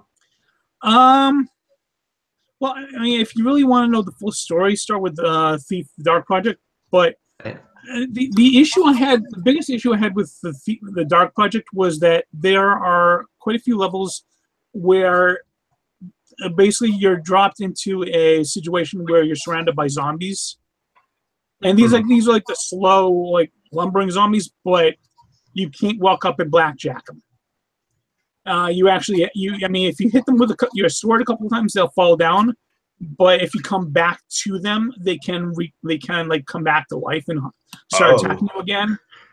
You can hit them with a flash grenade, and a couple of those will kill them completely. And if you get holy water, a couple of splashes of that can kill them completely. But those are much harder to come by than a blackjack, which is your regular weapon. So those levels were not my favorite. And fortunately, in Thief 2, they recognize that, and you actually have to search for zombies in that one. There are a couple of zombies here and there, but you can go through the entire game without meeting a single one. Okay. Caleb, do you have another question for Mike? No, sir. I used up all my questions. You survived the gauntlet, Mike. It is your turn. You are on the hot seat right now. I hope you are ready. Who's that? Me? Yes, you're up. It's your turn. I have the most generic game that everyone's heard of. Whatever. All right. So, Colton, you're up. What is your first question for Caleb? Okay. Before I ask my first official question, here's a pre-question. Have you played any other Final Fantasies before this game? Oh, great question. You know what's funny? This was my first Final Fantasy. I had a Genesis, and there wasn't a Final Fantasy on the Genesis that I know of. They were all on Nintendo and Super Nintendo, which I actually never had growing up. I like I said, I only had a Genesis, and I skipped over the PlayStation ones. I actually never knew that they existed. But one day, years old, I don't know, I can't remember, but I went into Best Buy and I had $50. And I saw this, huge, it wasn't huge, but this wider case had 4 discs, and obviously it was Final Fantasy 9. It was really clunky. I'm like, what's this? I'm intrigued. God, and when I first played it, I fell in love. It was the first time that I actually fell in love with RPGs and getting immersed in characters in a story, and it's a resident with me ever since. So okay, well, my question was going to be, to follow up on that, was going to be, how would you compare the game mechanics of this game to other Final Fantasy games? But if you haven't played that many others, then I'll change I have played others since, Colton. I have played every single Final Fantasy since this one. Okay, I actually yeah. How would you compare this game's mechanics to the others then that you've played? Think they're better or worse, or? And Final Fantasy 1 through 10, in my opinion, have the best game mechanics, especially like the battle mechanics, because it's a turn-based. 9, 8, and 7 had real-time turn-based, which was if you didn't take your turn in time, the enemy's like bar is gonna fill up and they're gonna attack. In 10, you could sit there for 3 hours and nobody would do anything if it was your turn. I hated 12. I hated 13. I didn't hate 15, but it was really boring. And it was really repetitive. But definitely the battle mechanics, which I feel is the most important thing in any RPG, aside from story, was really good because it was turn based. It was, like random battles, as as everyone calls them. But I feel like 9, it was really good. It wasn't my favorite. That was 10. Because you could switch characters like mid battle, like I always love that. But the mechanics are awesome, and then all the new ones, not so much. All right, cool. Okay, Eric, what is your question? Well, Colton pretty much asked 2 of my questions, so I'll go to my other backup question, which is, so it sounds like you've played the other Final Fantasy games. So how does and I know like Final Fantasy VII is usually the one that's most beloved by people. I know you touched on like the combat mechanics, so that's just that part of the question. But what do you think of the story of Final Fantasy IX as compared to the other Final Fantasy games, and what do you think is better about it, and what might be able to be improved, if not? I mean, I played it so many times that the story is fine. It's good. I like how they introduce multiple characters. Story is probably disc 3, because like they kind of go in kind of an off direction. Like, oh, Zidane's from a different world, kind of. It's just weird. It's like you didn't really have to go there, but I guess, but you did. But it's good. Yeah, I mean, if you were to compare it to other stories, like Sevens is really good. Sevens is really convoluted. It's very strange, but it's still very good. 8 is good too. Probably in terms of story and like a gameplay. All the PlayStation, like the original, like a PS1 PlayStations, are probably the best. Like a 7 through 9. But I also love 10. It's just, it's kind of like paint by numbers. Like, you know exactly what's gonna happen. Which is the one thing about 9 that I can say. Like, even if you're playing it for the first time, you're probably like, well, I kind of see where this is going. So it's kind of predictable and in that sense, but it's still enjoyable though. Okay.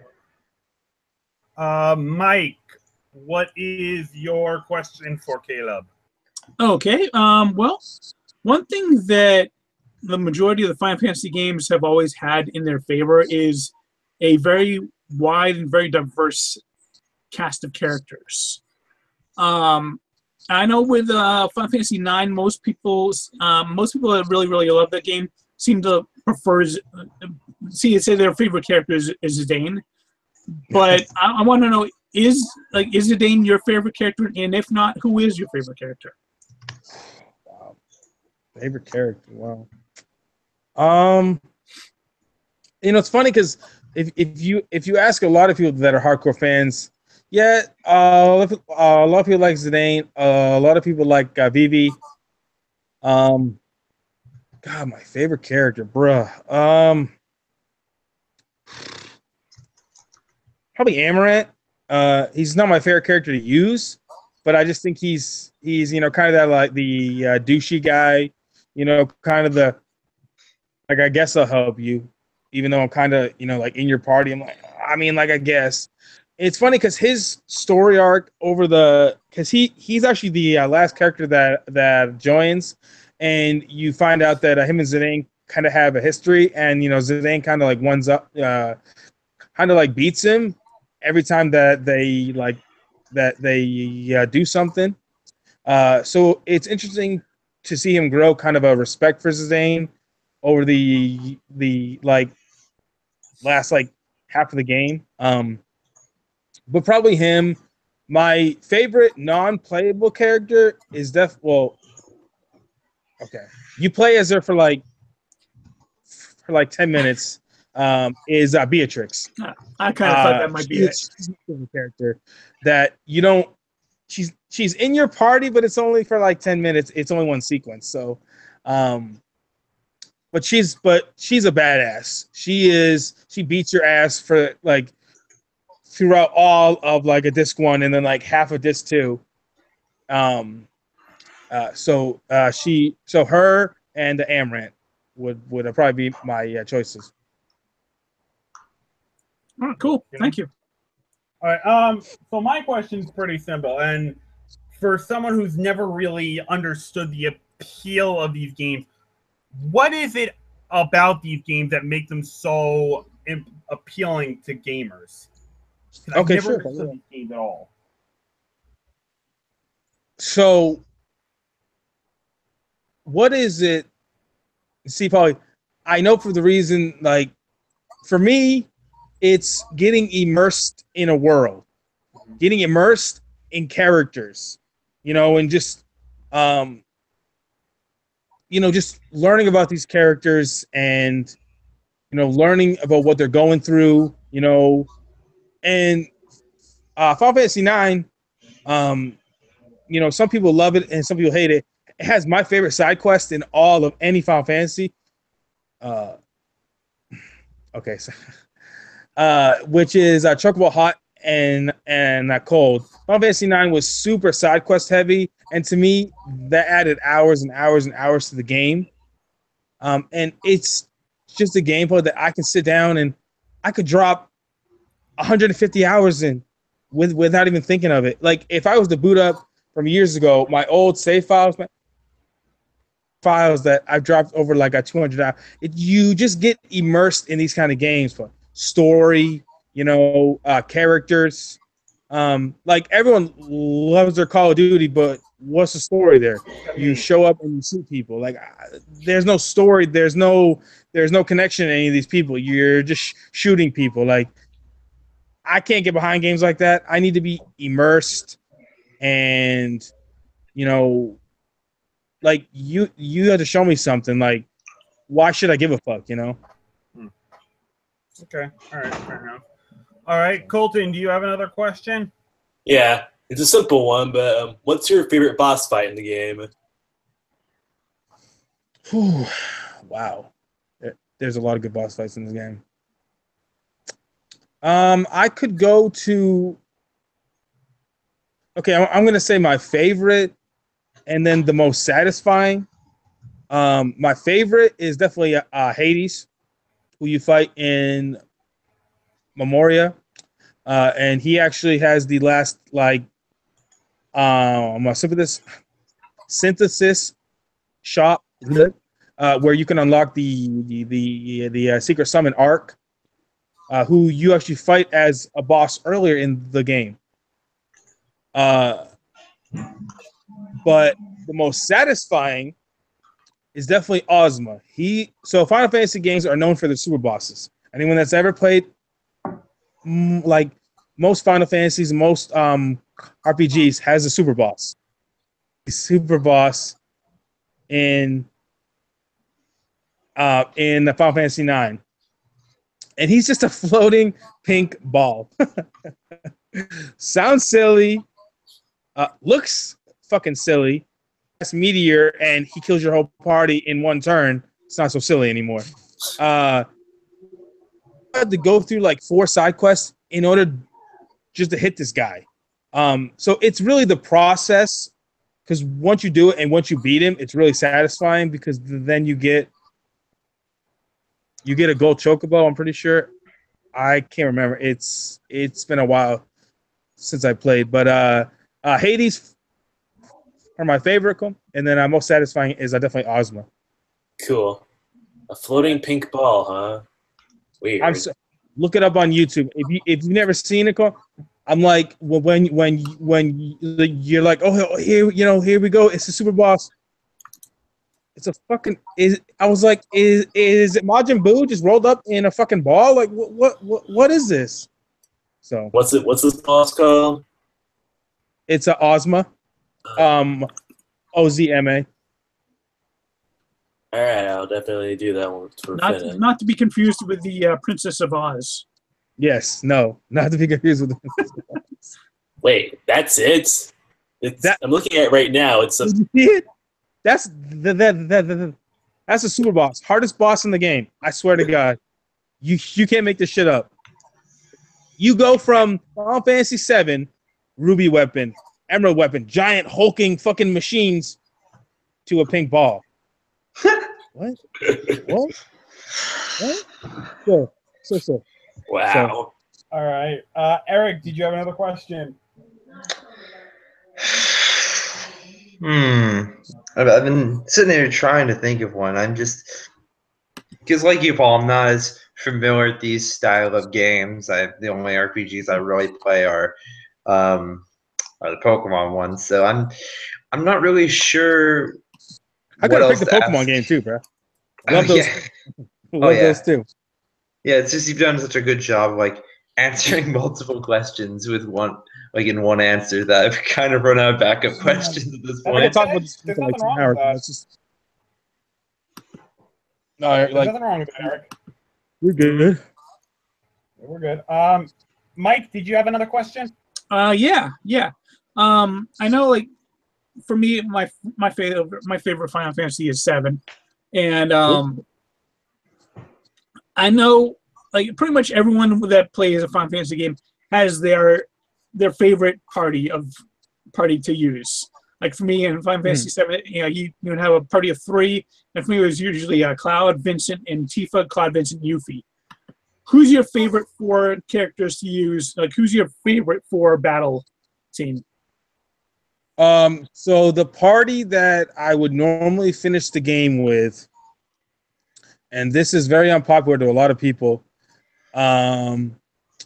is as followed: Zidane, Steiner, Freya, and Aiko. Aiko because she's a healer, and I feel like you have to have a healer. Yeah. The last 3 characters. So there's no way to break over 99999. Like that's the highest that you can do in the game. Zidane, Freya, and Steiner all have moves that if you do certain things can make them all do that. Zidane has a move called Thievery, which it only costs like 8 MP. If you steal enough items throughout the game, then it will do max damage as long as you steal enough. Which for 8 MP, being able to do all that damage, I mean, pretty easy. Steiner has a move called Shock. Steiner can actually learn all the moves that are used against you by Beatrix early in the game. He can learn those throughout the game. And Shock usually, if he's high enough level, can do that much damage. And then Freya has a move called Dragon Crest, which does max damage if you've killed enough dragons. So I usually kill the final boss in like 4 or 5 turns. Nice. So it's really easy because that's the party that I try to use to like beat all the bosses except for Ozma. Like Ozma, you need to have like a certain like setup in order to beat.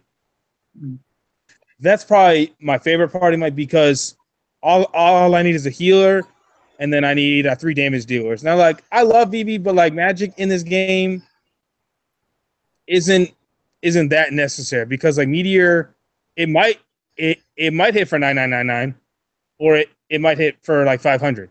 So it's like I need something that's more consistent. Yeah. Cool. I'm good. That was my only question. I've never been much into turn-based RPGs. It's just never been my genre, but I can see why you love it so much, Caleb. Colton, did you have another one? Yeah, one last question. What's your favorite item to equip in this game? If you have one. Item to equip in this game?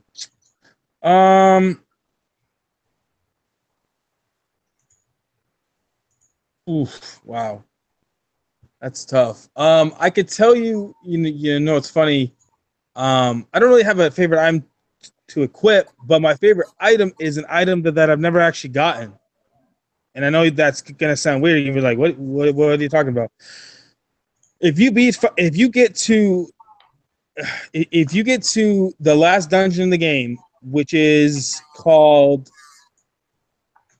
Memoria, if you get there in under 12 hours, then you get a special sword called the Excalibur 2, and it was left there by Gilgamesh. Now, Gilgamesh is famous for like Final Fantasy V, and he's been in a lot of the other Final Fantasies. I've never gotten this item, because whenever I play Final Fantasy IX, I can't not go through something when I know that there's a side quest that I could be doing. Like, I'm so like anal about getting like 100% done in this game, because it's really fun to me that I've never gotten there in under 12 hours. Like, it'll be 70, 80 hours before I get there. I could do it, but I'm like OCD with this game. It's really hard, but one day I am gonna rush through it, and I'm finally gonna get it. So, what does that weapon do? Yeah, and it's a weapon for Steiner, the Excalibur 2. All right, is it like a super strong weapon, or? Yeah, it's the strongest weapon in the game, and it's his best his ultimate weapon. So cool. All right, Mike, did you have another question? No, I think you pretty much described it great. Thanks.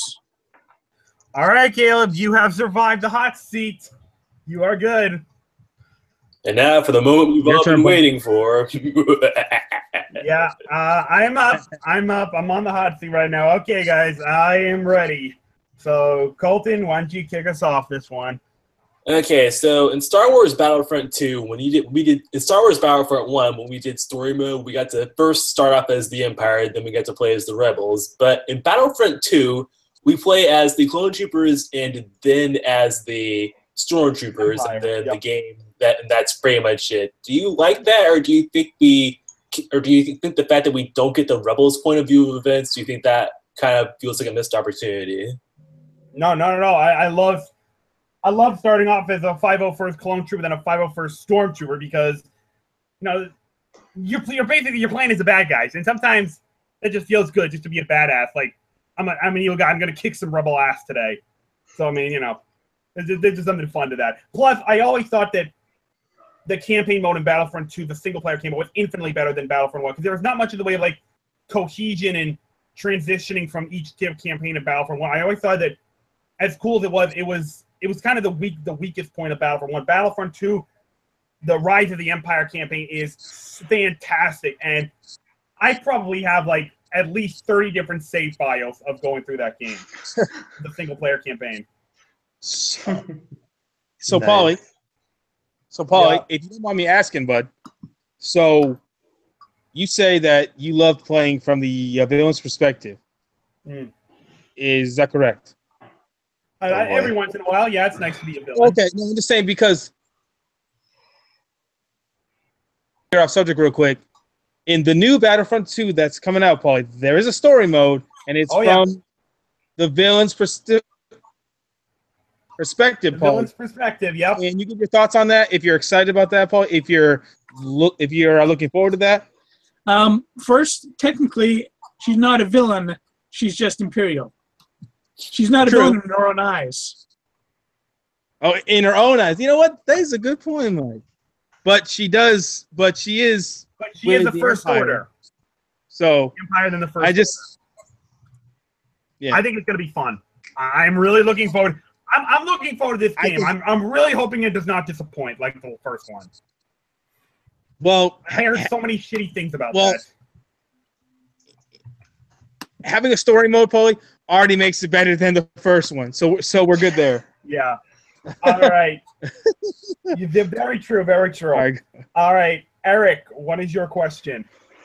All right. So my first question is, I know in Battlefront 2 there's a lot of different classes you can have in each of the eras, and I know like certain specific sides have like special classes like the droideka units for the Confederacy, but what's your, across all the different eras and sides, what's your favorite role or class to play in all of them? It's always the basic trooper, whether it's the super battle droid or clone trooper, stormtrooper, rebel trooper. It's always the basic foot's ground trooper, the guerrilla infantries with the blasters and pistol. Those are my favorite. I go for that one all the time. Occasionally, depending on the mission, I'll use like a an engineer class occasionally, but for the most part, no. I am always the basic, the standard trooper. I love going in straight and guns blazing, kicking some ass. I'm the guy who just rushes in. Oh yeah, especially once you unlock like the 3-shot burst rifle for it. That it's really fun when you do that. Oh yeah, absolutely. I got that. I've had that for years now. It's so much fun. All right, Mike, what is your question?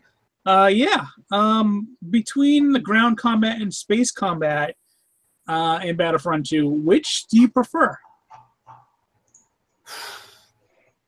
Honestly, I don't really have a preference. I think they're both amazing. I love going through both of them. I think like the ground combat does give you more of a sense of like, oh my god, I'm actually on the battlefield of this iconic Star Wars scene. But the thrill of the dogfights in space and landing your transport inside an enemy hangar, sabotaging the capital ships, and bombing the exterior from a bomber. Oh my! The thrill of those space battles. You can't describe it. It's something you have to do for yourself to experience the thrill and excitement of it. Fair enough. All right, Caleb, did you have a question for me? Oh yes, Paul. You already know I got questions for you. Let's see. Hold on. Here we go. Let's see. Paulie, real quick, with the amount of time that you've been dropping in Fallout 4 might take the spots to him, Paulie. I don't know. What was that? But so I know that you played this game so much, but so my question is really simple, Paul. How many hours do you think that you have actually dropped actually playing this game, Paul? Oh God, I think I was exaggerating when I said I've dropped 1,000 hours in Super Smash Bros. Melee mode. It's probably close to like 300 to 500, but I think you can safely assume I've dropped around 1,000 hours in Battlefront 2. I've had this game for like 10 years now, and between the 30 different campaign save modes and all the repeated galactic conquest modes to do, I mean, there are goddamn instances, guys, where I will go an entire week just playing this game. The only time I ever stop is either to eat, sleep, or go to the bathroom. If I'm not doing any of that, I am playing this game. And I've never done that with any of the games, not even Fallout 4. Even with Fallout 4, I got to take a break at some point. Don't need to do it with this game. So and all the instant action mode. Speaking of which, the assault mode where you get to play as all the heroes. Ultimate Showdown, Ultimate Destiny. So yeah, I'd say 800 to 1,000 hours I've dropped in this game. Jeez. But when you've had a game for 10 years and you love it that much, how can you not? Right. Fair enough. Okay. Colton, did you have another question?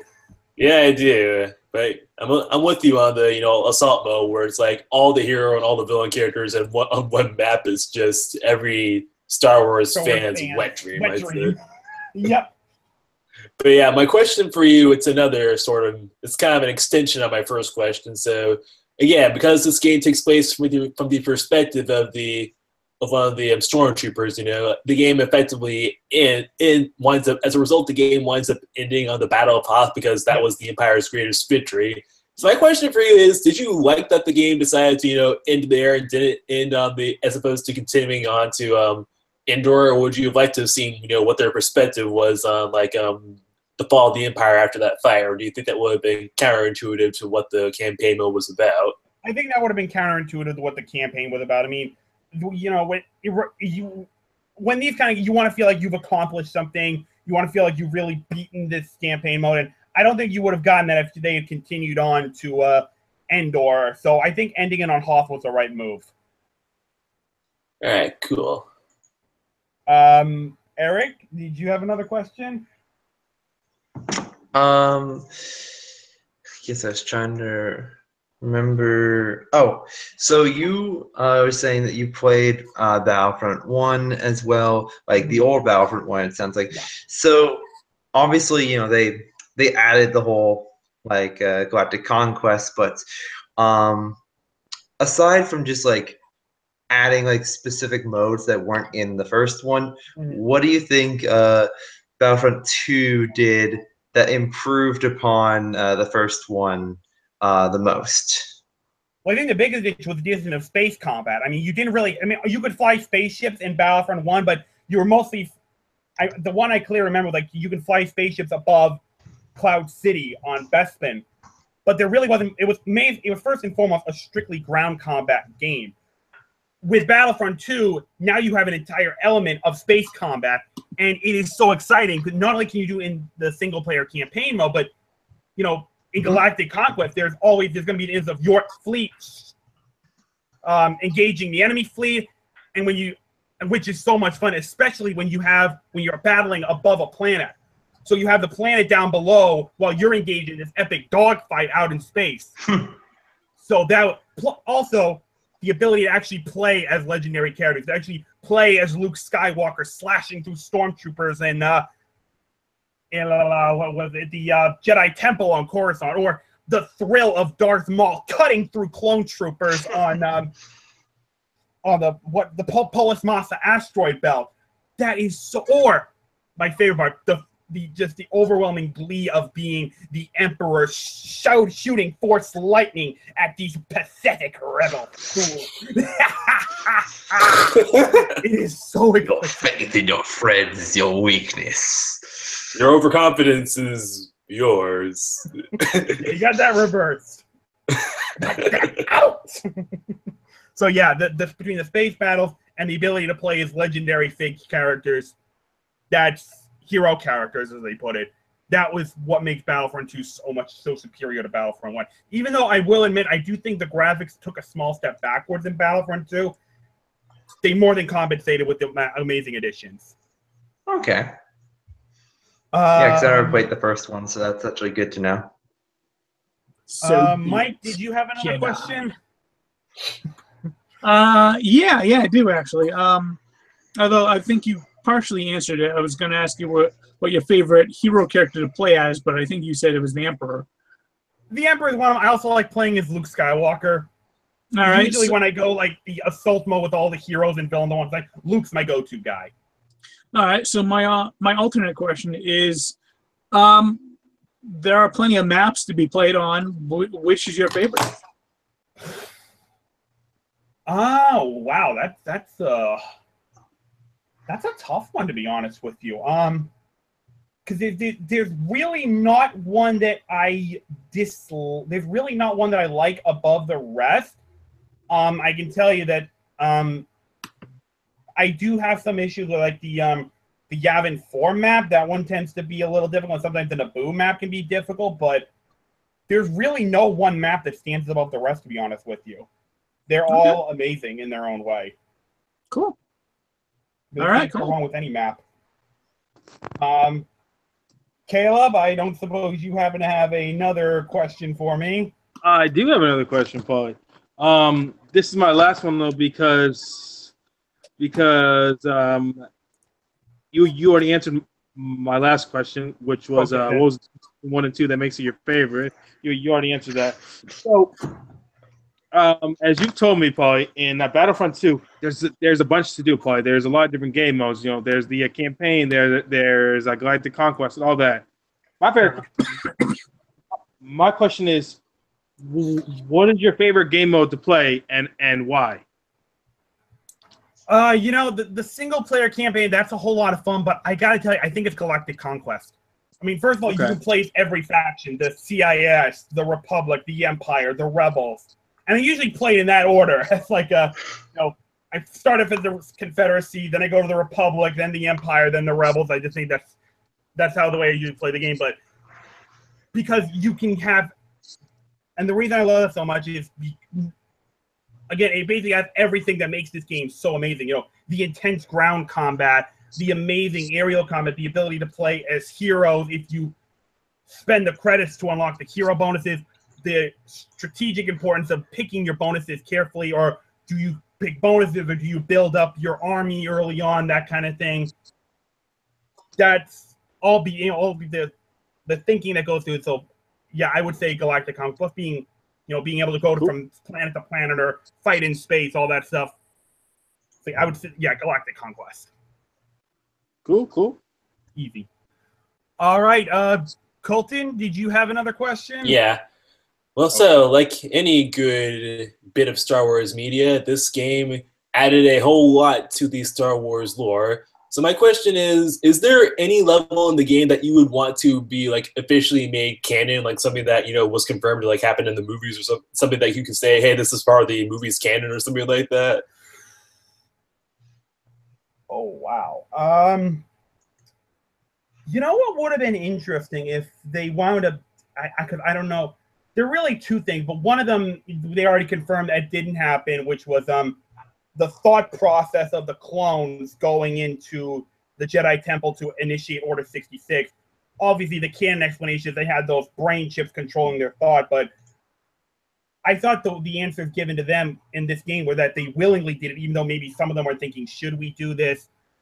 I thought that made them seem more interesting, but one thing I would have loved to have seen them take into canon, or maybe a couple things, either at some point during the Empire's glory days before Episode 4, there was a Confederacy resurrection or a clone rebellion on Kamino, which you actually play as a mission in the single-player campaign, where you get to play as Boba Fett. I think that would have been interesting to explore in like maybe an anthology film if they ever go that road, or that would be an amazing subject for a Boba Fett anthology movie, or like a little side note to spring up. But if they do decide to go that, but I hope they would bring one of those elements back into canon. Man, I would pay all the money in my pocket right now to see something like that in theaters, which is admittedly not a lot of money, but still. All right, Eric, did you have another question? I'm trying to use anything we haven't covered. Oh yeah. So I've only gotten to play this game like offline on like my old original Xbox. Did you ever get to play this game in online mode at all? No, I never had any interest in it. I didn't need to. I'm not an online person. Okay, I'll just come right up saying I don't give a shit about online gaming. I've never cared for it. I never will care for it. When I play games, I want amazing single-player opportunities. This game had more than enough of it. So I did not give a shit about the online multiplayer. Which is why he hated the new Battlefront, Eric. Because it was only online multiplayer. Pretty much, yeah. Well, there's a couple reasons I don't like that game. Yeah, there's reasons I like that game. But like, he was the most excited when he heard that it was announced. You should have heard him. Oh yeah, I remember seeing Paul at work, and I'm like, Paul, I don't know about this. As soon as we found out that there was no single player, I was like, all right, I'm out. I'm done. And he still hasn't got to this day. Yeah, in fact, I think I might have mentioned this. When I bought my PS4, it was that Star Wars Battlefront themed one with the Darth Vader skin cover. It came with the deluxe copy of Battlefront. I traded it right in. Like, I don't want this shit. I traded it right in. I'm like, fuck this. No, Yeah, I'll take the system. I don't want the game. Yeah, you got a system with the cool Darth Vader theme, so. Yeah. So I can't tell you how much I'm cautious of that. And I'm praying to God every day. Please, guys, don't let EA fuck this up. Do not let EA fuck up the sequel, please. I got the game for like 20. I was able to get the game for like $25 pretty much a month after it came out. So I got to play when most of the people were still online playing it. And I'm like, for $25, I guess it's worth it. But if that's what it takes on launch being $25, ugh. But then for all the fucking maps that you have to pay $20 for, like, it's just so yes. I'm like, oh my god, like yeah. Oh, and the deluxe version would come with like the best gun in the game by far. All right. But moving on. I think that the new one's gonna be cool, probably, and there's a bunch of Star Wars games coming down the pipe, so hopefully. All right, Mike, did you have another question? No, other than from what I saw at Star Wars Celebration, Battlefront 2 looks like it's going to be really, really cool. I'm actually looking forward to that. And I've never played Battlefront, the last Battlefront that they released, and I have no intention to. But this one I actually might pick up. All right. Any other questions, guys? Colton? All right, I'll just merge my last two questions together. Okay. What's your favorite vehicle to use, and what was your favorite stage to play as a hero character on? I mean, I know you've already said what your favorite hero character was, but I'm saying what was your favorite stage to play as one on? My favorite vehicle to drive is probably, oddly enough, it's the transport ships in the dogfight arenas. I don't really do much I don't really do pilot a lot of vehicles in the ground area just because I prefer being on foot. But in space, I love piloting the transports, getting my troopers onto the enemy ship and keeping it there as a spawning point. So have troopers come on. Also the bombers too. The bombers are fun. As far as like my favorite hero to play on a certain stage, I think it's Darth Maul on Polis Massa. Just rushing through with his double-bladed lightsaber, cutting down clone troopers while they're scared and trying to say, how do we beat this guy? No, you can't beat me. I'm Darth Maul, bitches. You can't beat me.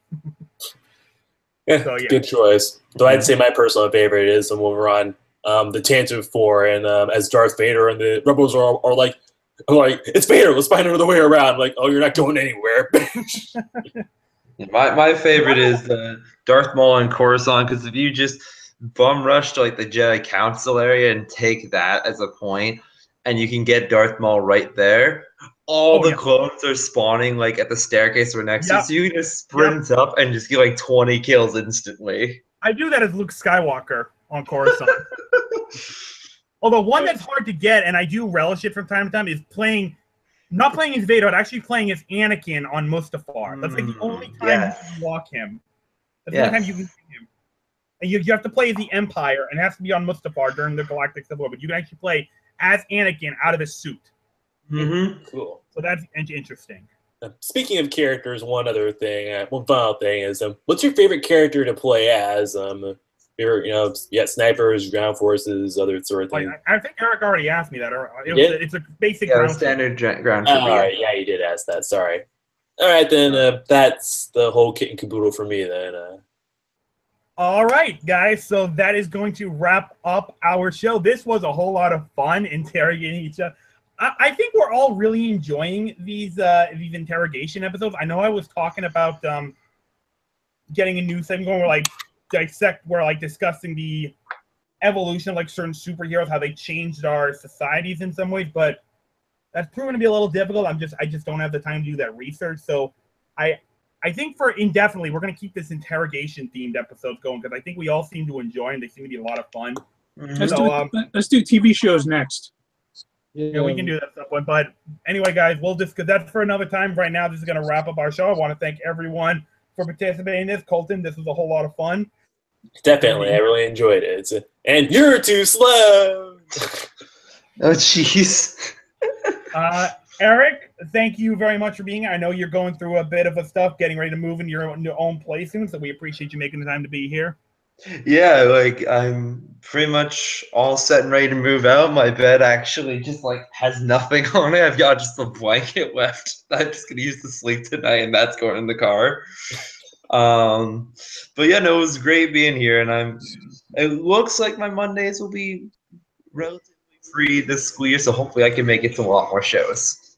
That would definitely be nice. Mike, we appreciate you being here. I imagine you've got a Geek Salad episode to work on at some point, so we appreciate you making the time to be here. Well, actually, we're doing our next episode probably next week, and it's actually on the worst comic book movies ever. So Batman and Robin. Well, I think we'll all have a few opinions we can contribute to that. Yes, if you've got a list of whatever you want up to 10 or 15, just feel free to send it over to me or put it on my Facebook or whatever. I've got everything from Fanforstic to Teenage Mutant Ninja Turtles 3, Green Lantern, League of the Extraordinary Gentlemen. Yeah, I've got it all on my list. So anything you want to contribute, please feel free to send it over. I might take you up on that. All right, and Caleb, my best friend, my brother, I know that you're going through a whole lot right now, and especially since you don't have a computer, it's hard for you to be on here. So I can't tell you how grateful I am that you made the effort to be here, and I wish you could be on more, but I know that you're trying, and we appreciate this time, and just know that we're thinking about you every time we're on here. We miss having you on, and we look forward to the day that you finally can get a computer that your budget will afford to, and that the creator can return on a more permanent basis. Yeah, right now I'm just in a lot of flux.